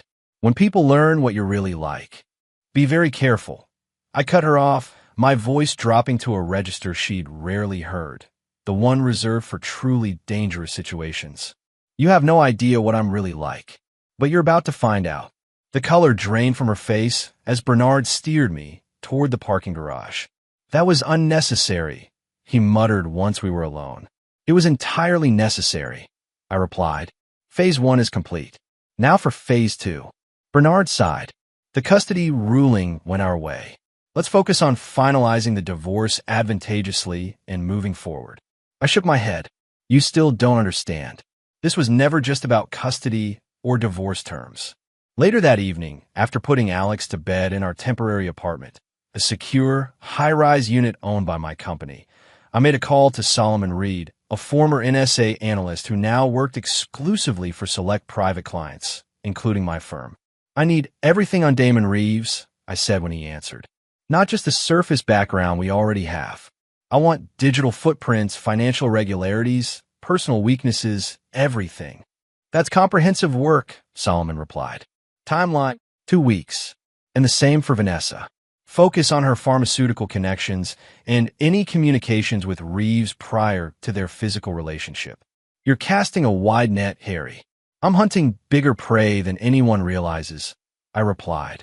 The next morning, I met with Cynthia Navarro, the ruthlessly efficient CEO of my security firm, in her minimalist office overlooking downtown Denver.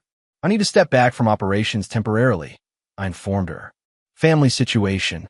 Cynthia, who'd built her reputation in corporate intelligence before joining my company, studied me with calculating eyes. This is about more than Alex, isn't it? Everything is about Alex, I corrected her. But protecting him requires addressing all threats. She nodded slowly. Take the time you need. The Martinez contract is locked down, and the Saudi expansion can wait. I placed a flash drive on her desk. If anything happens to me, give this to Bernard. It contains contingency plans. Planning for the worst. Her eyebrow raised. Always have. That's why we're still alive. Over the next 2 weeks, I balanced caring for Alex with meticulous planning. The son who had once been reserved around me, a consequence of my frequent business travel, now clung to our time together. We played chess, hiked in the nearby mountains, and had long conversations about his feelings regarding the separation. I arranged for him to see a trauma specialist, Dr. Elise Morgan, who helped him process the gun incident without causing further harm. He's remarkably resilient, Dr. Morgan told me after their 3rd session. But he feels deeply betrayed by his mother. That relationship will need careful rebuilding. If she earns it, I replied. Meanwhile, Solomon delivered the intelligence I'd requested. The data on both Vanessa and Damon proved more valuable than I'd anticipated. Damon's history included 2 sealed juvenile records for assault, a drinking problem carefully hidden from his fitness clients, and, most significantly, a pattern of targeting wealthy married women at his gym, extracting gifts and loans before moving on. But the true revelation was Vanessa. Solomon had recovered deleted text messages through backup cloud data, showing she'd been aware of Damon's financial motivations from early in their relationship. I know you're just using me to get to Harrison's money, she'd written 6 months earlier. But I don't care anymore. He's never really here, even when he's home. More damning were messages from the day of the incident. Vanessa, he signed the papers today.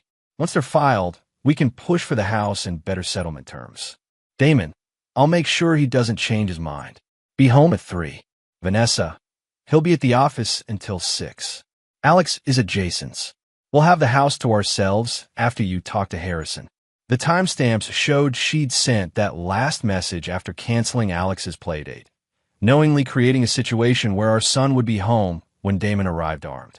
I felt cold rage reading through the exchanges, not just at the betrayal, but at the casual endangerment of Alex. Whatever remaining doubt I'd harbored about my course of action vanished. Phase 2 began with an anonymous tip to Vanessa's pharmaceutical company about irregular prescriptions being filled through doctors who attended Damon's gym. An ethics investigation followed, freezing her pending promotion and placing her under internal review. Next came financial pressure. Through shell companies, I acquired the loan on Damon's gym from the struggling local bank that held it, then called in past due maintenance requirements, forcing expensive renovations. When Damon attempted to secure financing from a private investor, actually an operative Solomon had planted, the terms included a background check that accidentally revealed his pattern of exploiting wealthy clients, which leaked to his gym membership.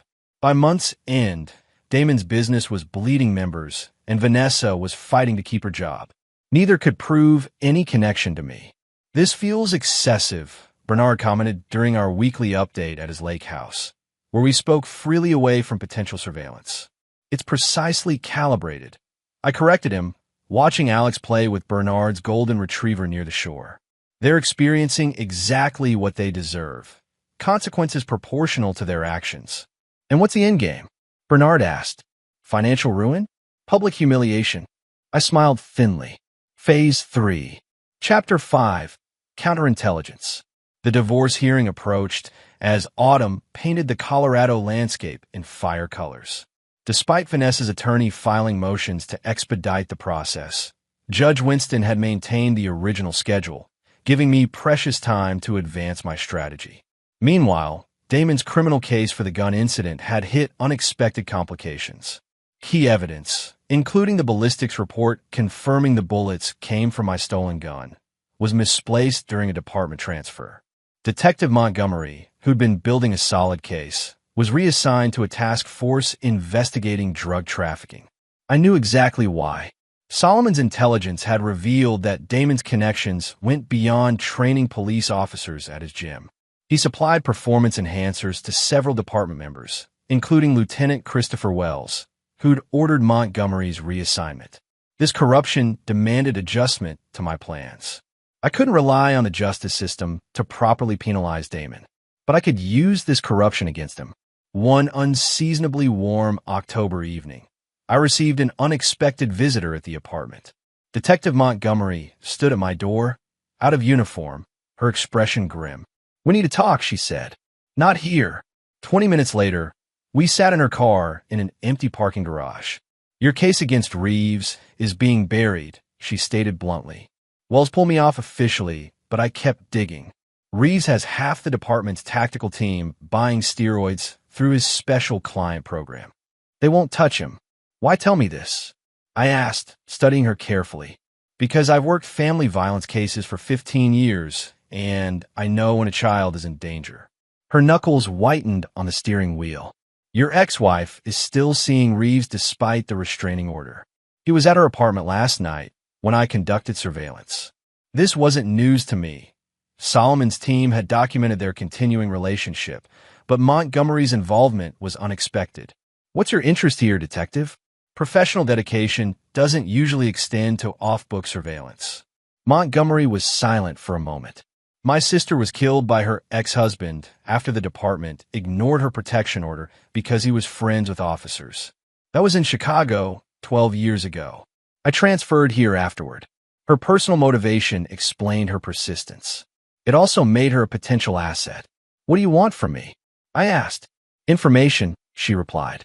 "I believe Reeves is connected to a steroid distribution ring targeting wealthy clients through several high-end gyms. If I can prove that, his department protection evaporates." "And you think I have this information?" "I think you've been investigating them independently.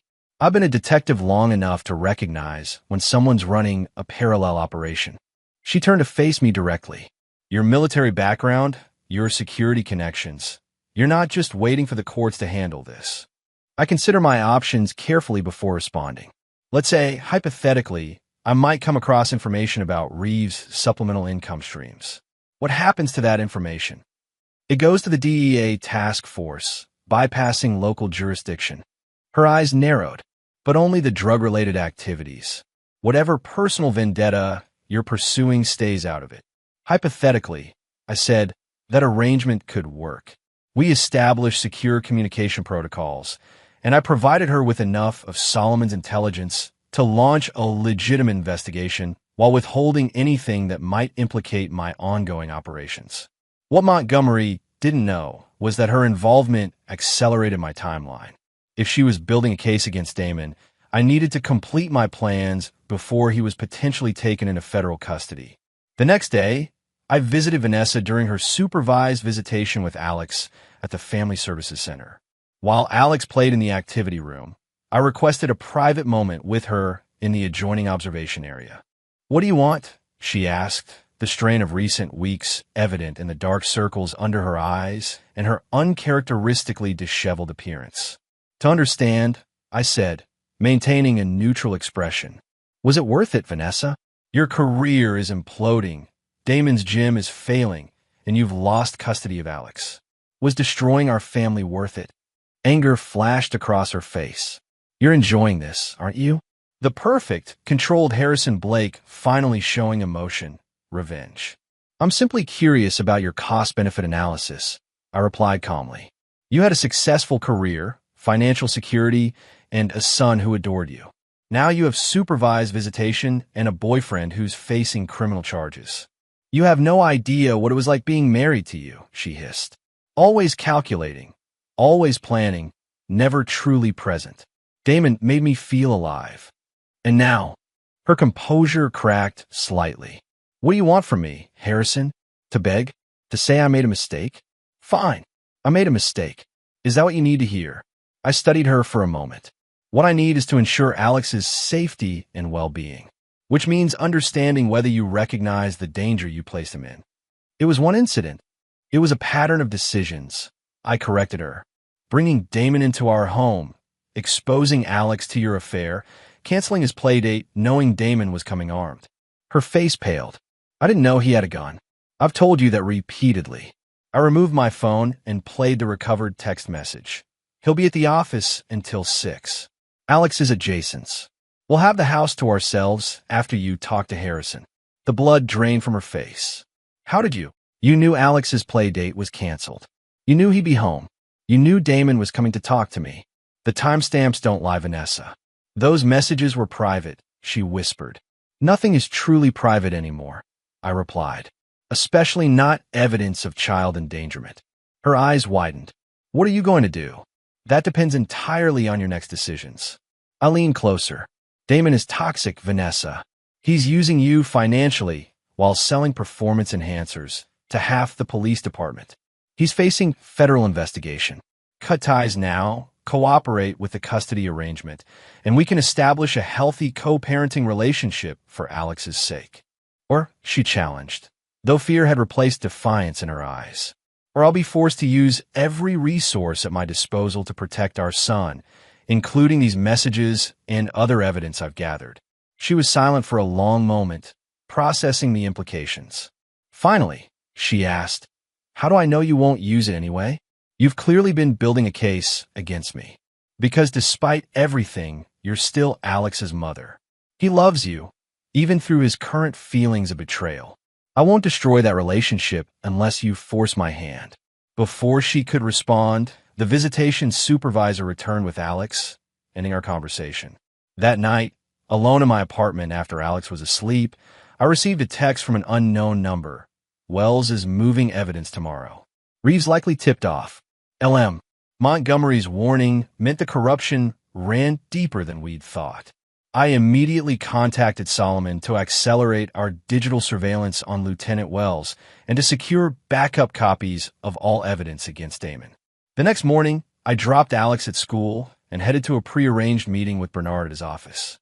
As I entered the parking garage, I noticed a black SUV with tinted windows idling near the entrance. Instinct and training immediately put me on alert. I circled to the secondary entrance, hand moving closer to the concealed sidearm I'd carried since the incident in my home. As I rounded the corner, two men emerged from the stairwell, both with the unmistakable build and movement patterns of experienced fighters. "Mr. Blake," the taller one called out. "Lieutenant Wells would appreciate a word." I assessed my options in a fraction of a second. These were police officers operating outside official channels, dangerous territory. "I prefer to schedule meetings through proper channels," I replied, continuing toward my vehicle while maintaining awareness of their positions. "This isn't optional," the second officer said, moving to block my path. "Everything's optional," I countered, meeting his gaze directly. "For instance, I could option to release the footage from this garage's security cameras showing two officers attempting to intimidate a private citizen. Or I could option to contact Internal Affairs about Lieutenant Wells' arrangement with Damon Reeves regarding pharmaceutical distribution." Their expressions confirmed my suspicions before they could mask their reactions. "You're making serious accusations," the first officer warned. "Not yet," I replied, "but I could be, depending on your next move." A tense silence followed before the taller officer stepped aside. "The lieutenant just wanted to clarify some points about your ongoing custody case." "My attorney handles all legal matters," I said, moving past them to my car. "He'll be happy to address any legitimate concerns through proper channels." As I drove away, I called Solomon. "Wells, send enforcers. Escalate to Phase 3 immediately." Phase 3 was the end game, the culmination of weeks of intelligence gathering and strategic positioning. It wasn't just about punishing Vanessa and Damon anymore. The corruption I'd uncovered threatened Alex's safety more broadly. The system that should protect him was compromised. By evening, Solomon had compiled and anonymously distributed evidence packages to the DEA, FBI, and State Police Oversight Committee, bypassing the corrupted local chain of command. Simultaneously, financial records showing Wells' unexplained income were discovered during a routine audit at the credit union used by department employees. The first domino had fallen. Now I needed to ensure Vanessa understood exactly what was happening and the choice she faced. I sent her a simple text: "Federal investigation launching tomorrow. Last chance to distance yourself. For Alex's sake." Her response came hours later. "What do I need to do?" Chapter 6: Leverage. The Denver Morning News led with the story. Multiple officers detained in performance enhancer investigation. Lieutenant Wells and 3 other officers had been taken into custody by federal agents. The report mentioned a local gym owner being sought for questioning, though Damon wasn't named explicitly.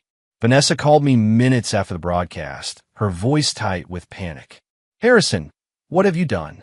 "I didn't do anything," I replied truthfully. "Federal agencies acted on evidence of criminal activity. The question is what you're going to do now." "Damon keeps calling me," she admitted.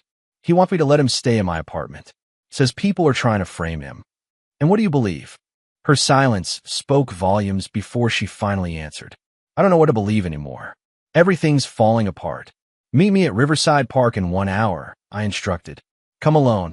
This is your opportunity to make the right choice for once." The park was deliberately chosen, public enough for safety, private enough for conversation, and equipped with multiple exit routes. I arrived early, scanning for surveillance or threats before positioning myself on a bench overlooking the river. Vanessa arrived precisely on time, another deviation from her typically late appearance at appointments. She'd made an effort with her appearance, though stress had carved new lines around her eyes. "You look terrible," she said as she sat beside me, attempting familiar territory. "Cut the small talk," I replied. "You have decisions to make." She stared out at the water. "Why are you doing this, Harrison? Is destroying me and Damon worth it? Does revenge feel as good as you hoped?" "This isn't about revenge," I said, though we both knew that wasn't entirely true. "It's about consequences and protecting Alex. By taking his mother away from him, you did that when you prioritized Damon over Alex's safety." I turned to face her directly. "But you can still salvage something here." I removed a folder from my jacket and placed it between us on the bench. "This contains 2 things. First, Documentation of your knowledge regarding Damon's activities, including your text discussing his supplements and your awareness that he was selling to clients. Second, a sworn affidavit I've prepared for you to sign, stating that you were manipulated by Damon, were unaware of the extent of his illegal activities, and are willing to cooperate with authorities. She opened the folder with trembling hands, scanning the contents. You want me to turn on Damon? I want you to choose Alex over a man who brought a gun into your son's home. The internal struggle played across her face, self-preservation warring with whatever attachment she'd formed to Damon, pride battling reality. What happens if I sign this? She asked finally. You provide a formal statement to Detective Montgomery, who, unlike Wells, is untainted by Damon's corruption. You cut all contact with Damon. You adhere to the custody arrangement and focus on rebuilding your relationship with Alex. In return, I ensure these text messages don't find their way to the prosecutor's office or your employer. And if I refuse? I shrugged. Then the evidence goes to the authorities, and you face potential charges as an accessory. Your pharmaceutical career ends permanently.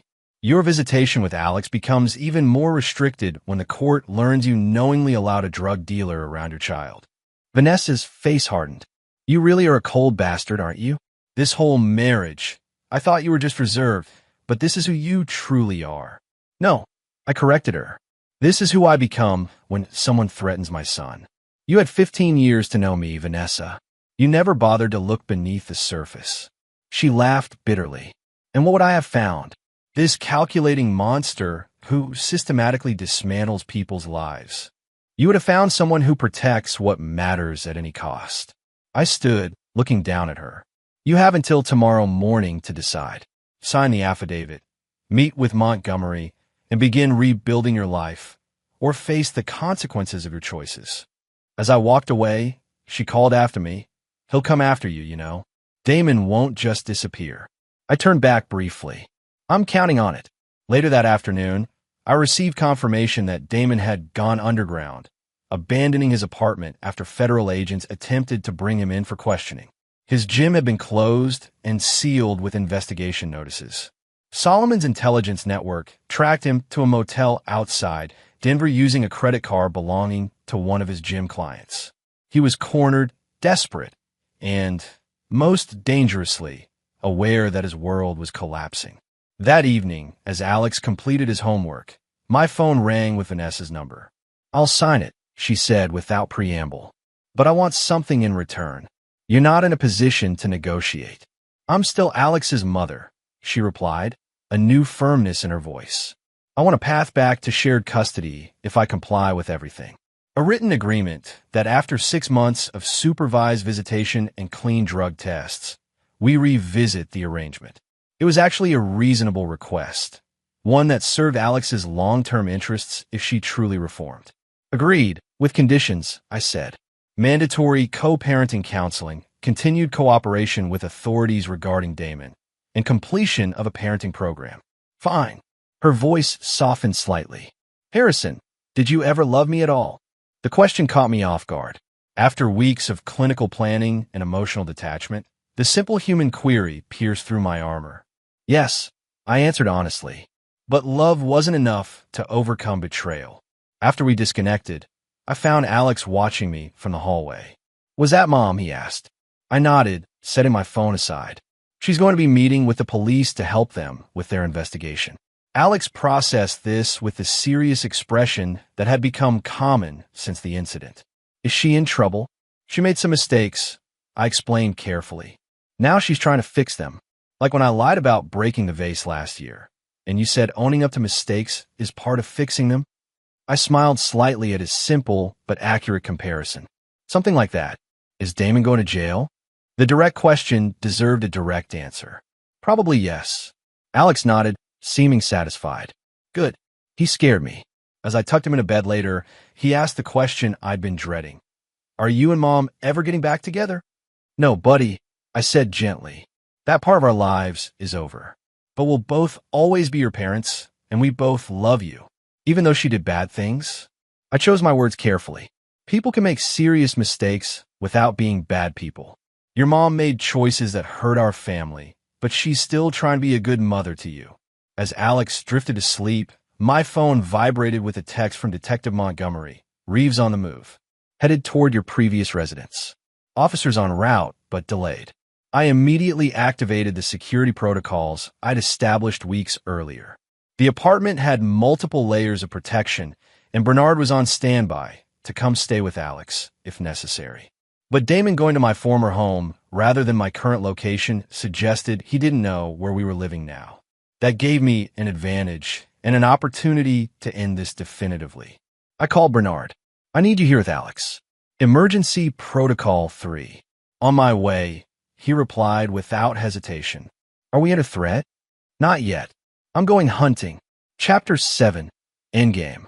The night air carried a biting chill as I parked 3 blocks from my former home in Lakeside Heights.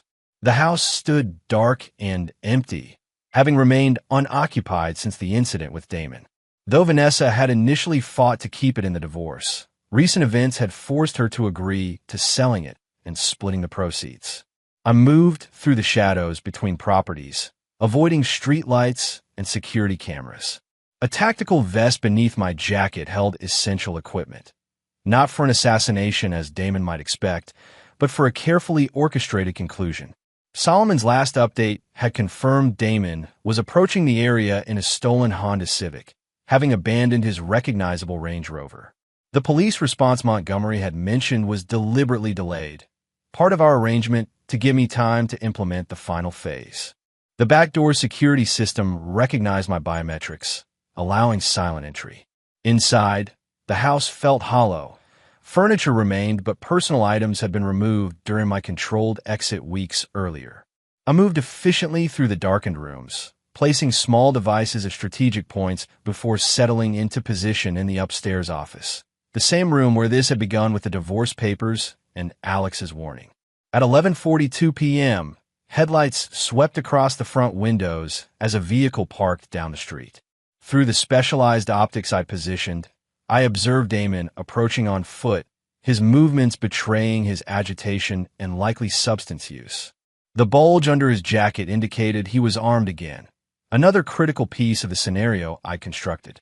I activated the remote system that would record everything happening inside the house, then retreated to the hidden passage connecting the master closet to the attic, an architectural feature I'd added during renovations years earlier, but never revealed to Vanessa.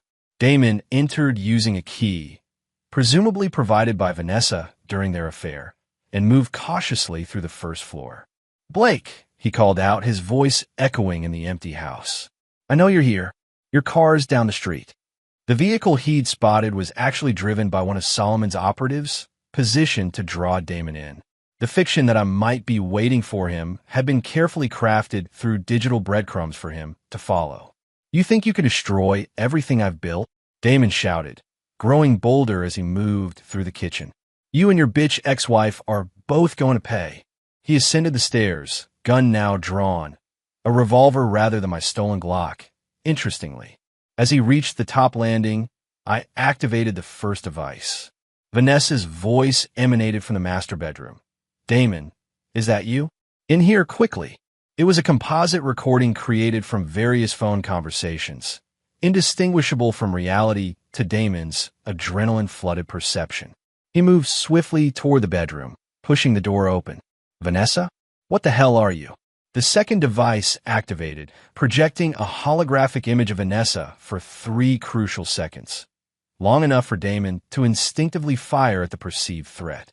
The gunshot reverberated through the empty house as the bullet embedded in the wall. Immediately, lights flooded the room, appearing to Damon as if he'd triggered some security system. "Police! Drop your weapon!" My voice, modulated through speakers to sound like a megaphone announcement from outside, completed his disorientation. Damon panicked exactly as predicted, firing again at shadows before running toward the stairs. At that moment, I emerged from my hidden position and moved silently behind him.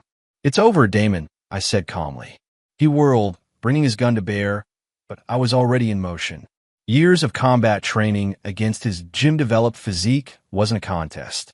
I disarmed him with a precise strike to his wrist, sending the revolver skittering across the hardwood floor. "You," he snarled, lunging forward with a wild punch that I easily sidestepped. "Me," I agreed, delivering a calculated strike to his solar plexus that dropped him to his knees. "What the fuck is happening?" he gasped, trying to regain his breath. "Justice," I replied, "customized specifically for you." Damon struggled to his feet, eyes darting toward his lost weapon. "You think you can just take everything from me?" "The gym, Vanessa. You never had anything worth taking," I interrupted. "Your gym was built on selling illegal substances. Your relationship with Vanessa was manipulation. And now you've broken into my home with a weapon again and fired shots. But this time, it's all being recorded." I gestured to the surveillance devices now visibly activated around the room. Understanding dawned in his eyes, followed by desperate rage. He charged me with the reckless abandon of someone with nothing left to lose. What followed wasn't a fight so much as a demonstration. Each of his attacks met precise counters. Each wild swing answered with controlled force. I allowed him to exhaust himself against my defenses before methodically dismantling him. A dislocated shoulder, a fractured wrist, a precise strike to the knee that would require surgical repair. As he lay groaning on the floor, I retrieved his weapon using a handkerchief. "Here's what happens next," I explained calmly as police sirens finally became audible in the distance. "You're going to be arrested for breaking and entering, attempted murder, illegal possession of a firearm by a person under indictment, and violation of a restraining order. The recording will show you fired at what you believed was Vanessa, attempting to kill her for cooperating with authorities. You set me up," he spat through bloodied teeth. "I created an opportunity," I corrected him. "You made every choice that led you here, starting with bringing a gun into my home where my son was present." The sirens grew louder. "Federal charges carry 15 to 20 years, I continued. "By the time you're released, if ever, you'll be a middle-aged ex-con with no assets, no career prospects, and a body broken by the prison system. Vanessa has already signed an affidavit detailing your drug distribution and how you manipulated her. You have no allies left." "I'll tell them everything," Damon threatened weakly. "How you planned this, how you've been targeting me. With what evidence?" I smiled thinly. "A desperate claim from a drug dealer caught trying to murder his former girlfriend? Against a decorated veteran and respected security consultant who was nowhere near this house tonight, according to multiple witnesses currently placing me across town." The realization of his complete defeat registered in his eyes as flashlight beams pierced through the windows. Detective Montgomery had timed the police response perfectly. I leaned closer. "Remember this moment, Damon. Remember that you brought this on yourself the instant you endangered my son." As officers breached the door downstairs, I slipped through the hidden passage one final time, leaving Damon to face the consequences of his actions alone. From a neighboring property, I watched as he was carried out on a stretcher, handcuffed despite his injuries. Montgomery exited last, evidence bags in hand, her expression professionally neutral, though her eyes scanned the perimeter knowingly. Phase 3 was complete. The threat Damon posed was permanently neutralized without compromising my position or ability to protect Alex in the future. The legal system would now process what remained of the man who had threatened my family. As I walked away through the quiet suburban night, I felt no triumph or satisfaction, only the cold certainty that I had done what was necessary. The true victory would be in Alex's continued safety and eventual healing, not in Damon's destruction. My phone vibrated with a text from Bernard. "Alex is asleep. All secure." "You." "Finished," I replied. "Coming home." Chapter 8. Aftermath. 3 days after Damon's arrest, I sat across from Detective Montgomery in a corner booth at an unremarkable diner outside Denver city limits. "The prosecutor is charging Reeves with everything," she said, stirring her coffee. "Attempted murder, breaking and entering, weapons charges, drug distribution.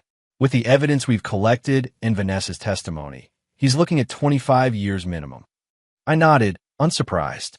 "And the corrupt officers?" "Internal Affairs has taken over that investigation. 3 more have been suspended besides Wells. The department's in damage control mode. She studied me with professional assessment. Convenient timing on those surveillance devices in your former home. Almost like you anticipated an intruder. After the first incident, I took reasonable precautions to secure my property. I replied evenly. Just fortunate they captured Reeves' actions so clearly. Montgomery's expression made it clear she didn't believe the coincidence, but respected the plausible deniability I'd established. Your ex-wife has been cooperative. Seems genuinely remorseful. People often find clarity when their decisions lead to disaster, I observed. Has she mentioned our custody agreement? She has. Says you've offered a path to shared custody conditional on her continued cooperation and rehabilitation. Montgomery leaned forward slightly. Was it your plan all along? Use Reeves' self-destruction to force her to choose between him and her son. I considered the question carefully. My only plan was to protect Alex. The means evolved as circumstances required. That's not an answer. It's the only one that matters. I met her gaze directly. Is our business concluded, detective? She nodded slowly. The official investigation is proceeding by the book. Your statement has been recorded, and there's no evidence connecting you to anything beyond being the homeowner of a property Reeves broke into. And unofficially, Montgomery stood, placing cash on the table for her coffee. Unofficially, I hope never to discover exactly what happened that night. For both our sakes. After she departed, I remained, watching the everyday normality of the diner patrons, people untouched by the violence and betrayal that had transformed my life. Their mundane concerns seemed foreign now, though I had once shared them. The divorce was finalized the following week in a brief court appearance. Vanessa, subdued and newly cautious, accepted the terms without contest.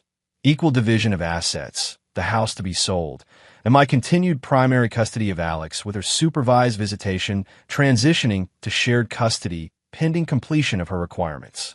Outside the courthouse, she approached me as Bernard gave us privacy. I want you to know I'm committed to earning back my place in Alex's life, she said, a new humility in her voice. The counseling is already helping me understand how I justified so many poor decisions. Actions matter more than intentions, I replied. Alex needs consistency and honesty from both of us moving forward. She nodded, then hesitated before asking, what happened that night? Harrison, with Damon at the house. Exactly what the police report describes. He broke in, believed you were there, and fired his weapon. The security system captured everything. That's not what I'm asking. Her eyes searched mine. The Damon they arrested was broken, not just arrested, but physically destroyed. The detective wouldn't give details, but the rumors. Perhaps he resisted arrest, I suggested mildly. Vanessa studied me with new awareness, truly seeing me perhaps for the first time in our relationship. Who are you, really? All these years together, and I never knew what you were capable of. You never asked, I replied simply. And now it's no longer your concern. As she walked away, I felt no satisfaction in her newfound fear or respect, only the hollow recognition that our marriage had been built on mutual misunderstanding. She had seen only the parts of me I'd allowed her to see, and I had failed to recognize the depths of her discontentment until it manifested as betrayal. 1 month later, Alex and I moved into a new home, a modernist structure on the outskirts of Denver with advanced security features and a spectacular view of the mountains. The property included 3 acres of land, a contrast to the manicured suburban conformity of Lakeside Heights. This is really all ours, Alex asked as he explored the expansive living room with floor-to-ceiling windows. All ours, I confirmed. New beginning.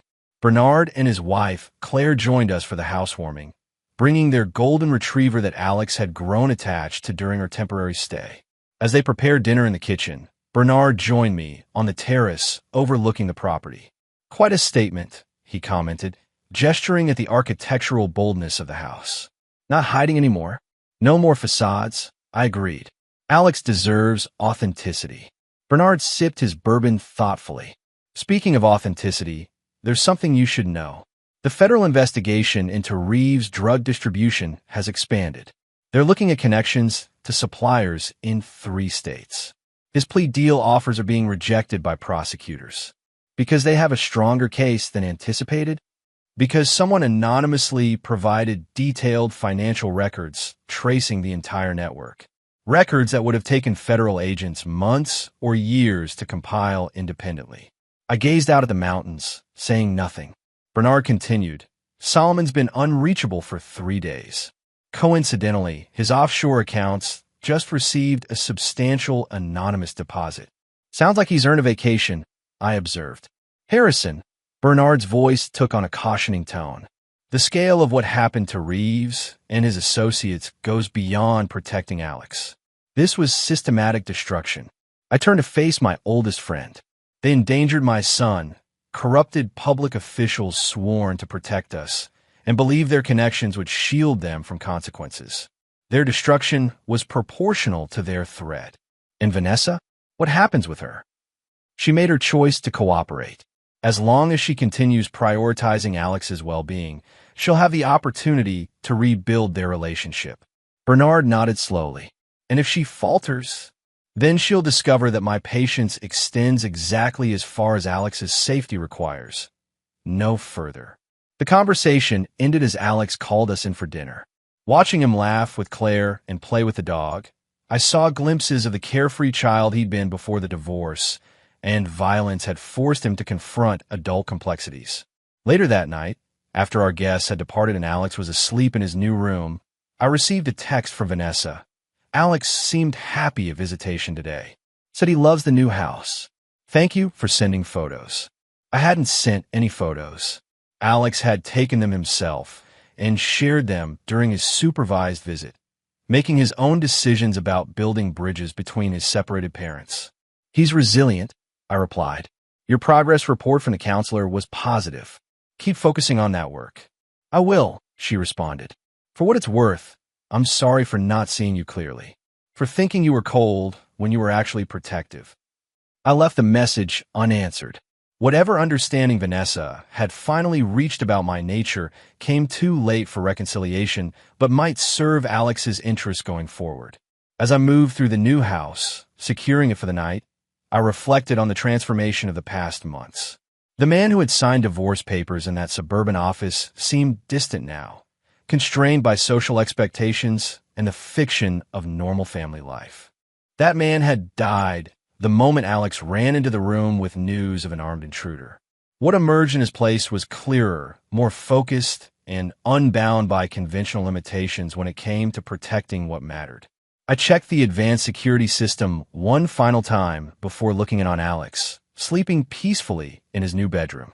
Whatever the cost of the recent months had been in moral compromise, in revealing my true nature, in shattering the comfortable illusions of suburban life, seeing him safe made it worthwhile. The ruthlessness Vanessa had finally recognized wasn't new. It had always been there, honed in combat zones and maintained through years of security work. I had simply kept it contained, controlled, hidden behind the facade of a successful businessman and father. Now that facade was gone, replaced by something more authentic, if darker. And in that authenticity lay an unexpected freedom. To protect, to enforce boundaries, and to ensure that those who threatened my family would always face consequences beyond what conventional justice might provide. Chapter 9. Equilibrium. 6 months after Damon's arrest, life had settled into a new rhythm. My security firm continued to thrive under Cynthia's management, while I maintained a reduced role that allowed more time with Alex. His nightmares about the gun incident had gradually subsided through consistent therapy, and his relationship with Vanessa had begun cautious rebuilding during increasingly normal visitations. Damon Reeves had accepted a plea deal for 18 years after the federal case against his drug distribution network proved overwhelming. Lieutenant Wells and 2 other officers had been indicted for corruption, with more departmental resignations following as the investigation widened. Detective Montgomery had been promoted to lead a new internal affairs unit specifically targeting corruption. The systematic dismantling of everyone involved in endangering Alex was complete. What remained was ensuring his continued security and well-being. On a crisp spring morning, I sat in Dr. Morgan's office for our quarterly consultation about Alex's progress. He's showing remarkable resilience, she noted, reviewing her notes. The transition to shared custody has been smoother than anticipated, likely because of the gradual nature and the consistent boundaries you've both maintained. And the lingering trauma from the gun incident? I asked. Significantly reduced. He still experiences occasional anxiety, particularly around loud noises, but the acute symptoms have resolved. She set aside her notebook. However, there is something I'd like to discuss with you directly, Mr. Blake. Go ahead. Alex has developed a concerning perception about consequences and forgiveness, she explained carefully. He's expressed several times that people who hurt us get what they deserve, and that Dad makes sure bad people pay. There's a rigidity to his thinking about right and wrong that's unusual for his age. I considered this information. He witnessed significant trauma and then observed justice being served to those responsible. Is it surprising he's drawn conclusions? It's not the conclusions themselves, but the absolutism behind them, Dr. Morgan clarified. Children normally develop more nuanced understanding of forgiveness and redemption alongside their concept of justice. Alex seems to be adopting a more uncompromising worldview. The unspoken implication was clear. Alex was modeling my approach to betrayal and justice. What would you recommend? I asked. Continue reinforcing that his mother is working to repair their relationship. Demonstrate forgiveness in appropriate contexts. Show him that while consequences are natural, permanent condemnation isn't the only possible outcome. I nodded, though internally I questioned whether such lessons would serve him well in a world that rarely rewarded forgiveness. Nevertheless, I understood the broader developmental concerns. Later that week, as Alex and I prepared dinner at home, he broached the subject himself. Dad, is Mom still a bad person? He asked, carefully slicing vegetables as I taught him. I considered my response, recalling Dr. Morgan's concerns. Your mother made serious mistakes that hurt our family, but that doesn't make her a bad person. She's working hard to make better choices now. Alex processed this thoughtfully. But Damon was a bad person, right? That's why he's in prison. Damon made many harmful choices that hurt others. I explained. The consequences he's facing reflect the seriousness of those choices. Will you ever forgive Mom? The directness of his question caught me off guard. The easy answer would be affirmative, to model the forgiveness Dr. Morgan had encouraged. But I had promised myself never to lie to Alex about important matters. Forgiveness is complicated, I said finally. I've accepted what happened and moved forward. I work with your mother to give you the best life possible. That's more important than whether I personally forgive her. He nodded, seemingly satisfied with this nuanced response. I think I want to forgive her, he said after a moment. Not forget what happened, but not be angry all the time. That's very mature, Alex. And it's your choice to make. The conversation shifted to school topics, but the exchange lingered in my mind. My son was navigating complex emotional terrain with surprising wisdom. Perhaps there was value in demonstrating that forgiveness could coexist with appropriate boundaries and consequences, a balance I had rejected in my absolute approach to betrayal. 2 days later, I met with Vanessa at a neutral coffee shop to discuss summer vacation arrangements for Alex. 6 months of compliance with all requirements had earned her the transition to unsupervised visitation and approaching shared custody. Thank you for meeting, she said as we settled at a corner table. The physical transformation was striking. She'd returned to the polished professionalism of her corporate image, though tempered with a new humility. Alex mentioned he's interested in space camp this summer. It's on our consideration list, I confirmed, along with the Colorado Adventure Program. We discussed logistics efficiently, the business-like interaction now familiar after months of coordinated co-parenting. As we concluded, Vanessa hesitated before speaking again. Harrison, I've completed the personal accountability program the court recommended. My counselor suggested I make direct amends where possible. She met my eyes directly. I want to apologize specifically for bringing danger into Alex's life, for prioritizing my relationship with Damon over our son's safety. There's no excuse for that choice. I studied her carefully, assessing the sincerity behind her words. Why tell me this now? The custody arrangement is proceeding as agreed. Because it's true, and it needs to be said, her expression held no manipulation or hidden agenda I could detect. I've had months to reflect on how I rationalized each decision that led to Alex being endangered. I'll live with that guilt regardless of legal consequences or custody arrangements. The genuine remorse in her voice triggered an unexpected realization. Her suffering was no longer relevant to my objectives. Alex was safe. The threats had been neutralized. Vanessa's continued punishment served no strategic purpose beyond satisfaction of a vengeance that no longer burned as brightly. We both want what's best for Alex moving forward, I said finally. Your commitment to that goal is what matters now. She nodded, accepting the response without pushing for explicit forgiveness she knew would not be forthcoming.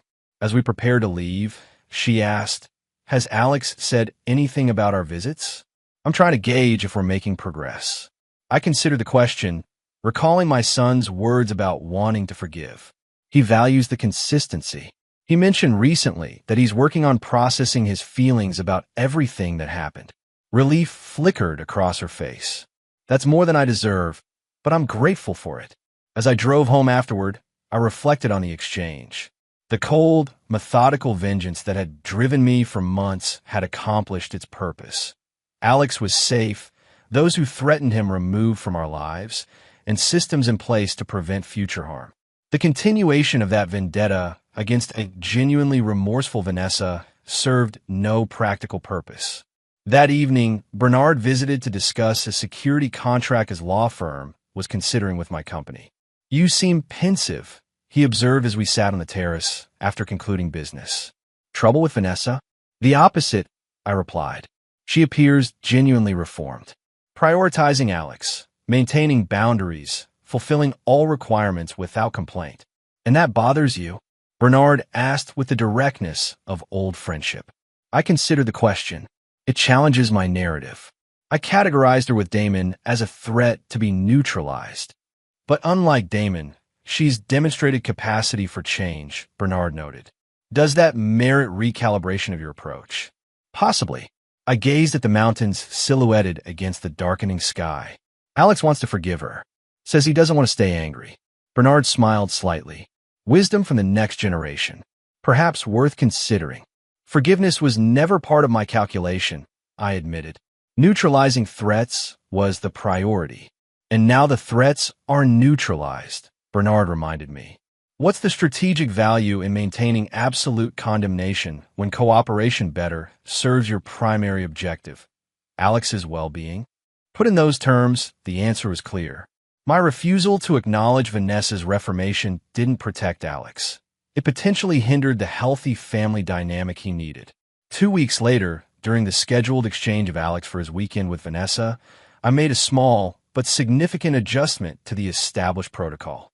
Rather than the minimal interaction we'd maintained, I engaged in brief conversation about Alex's recent science project and his excitement about their planned museum visit.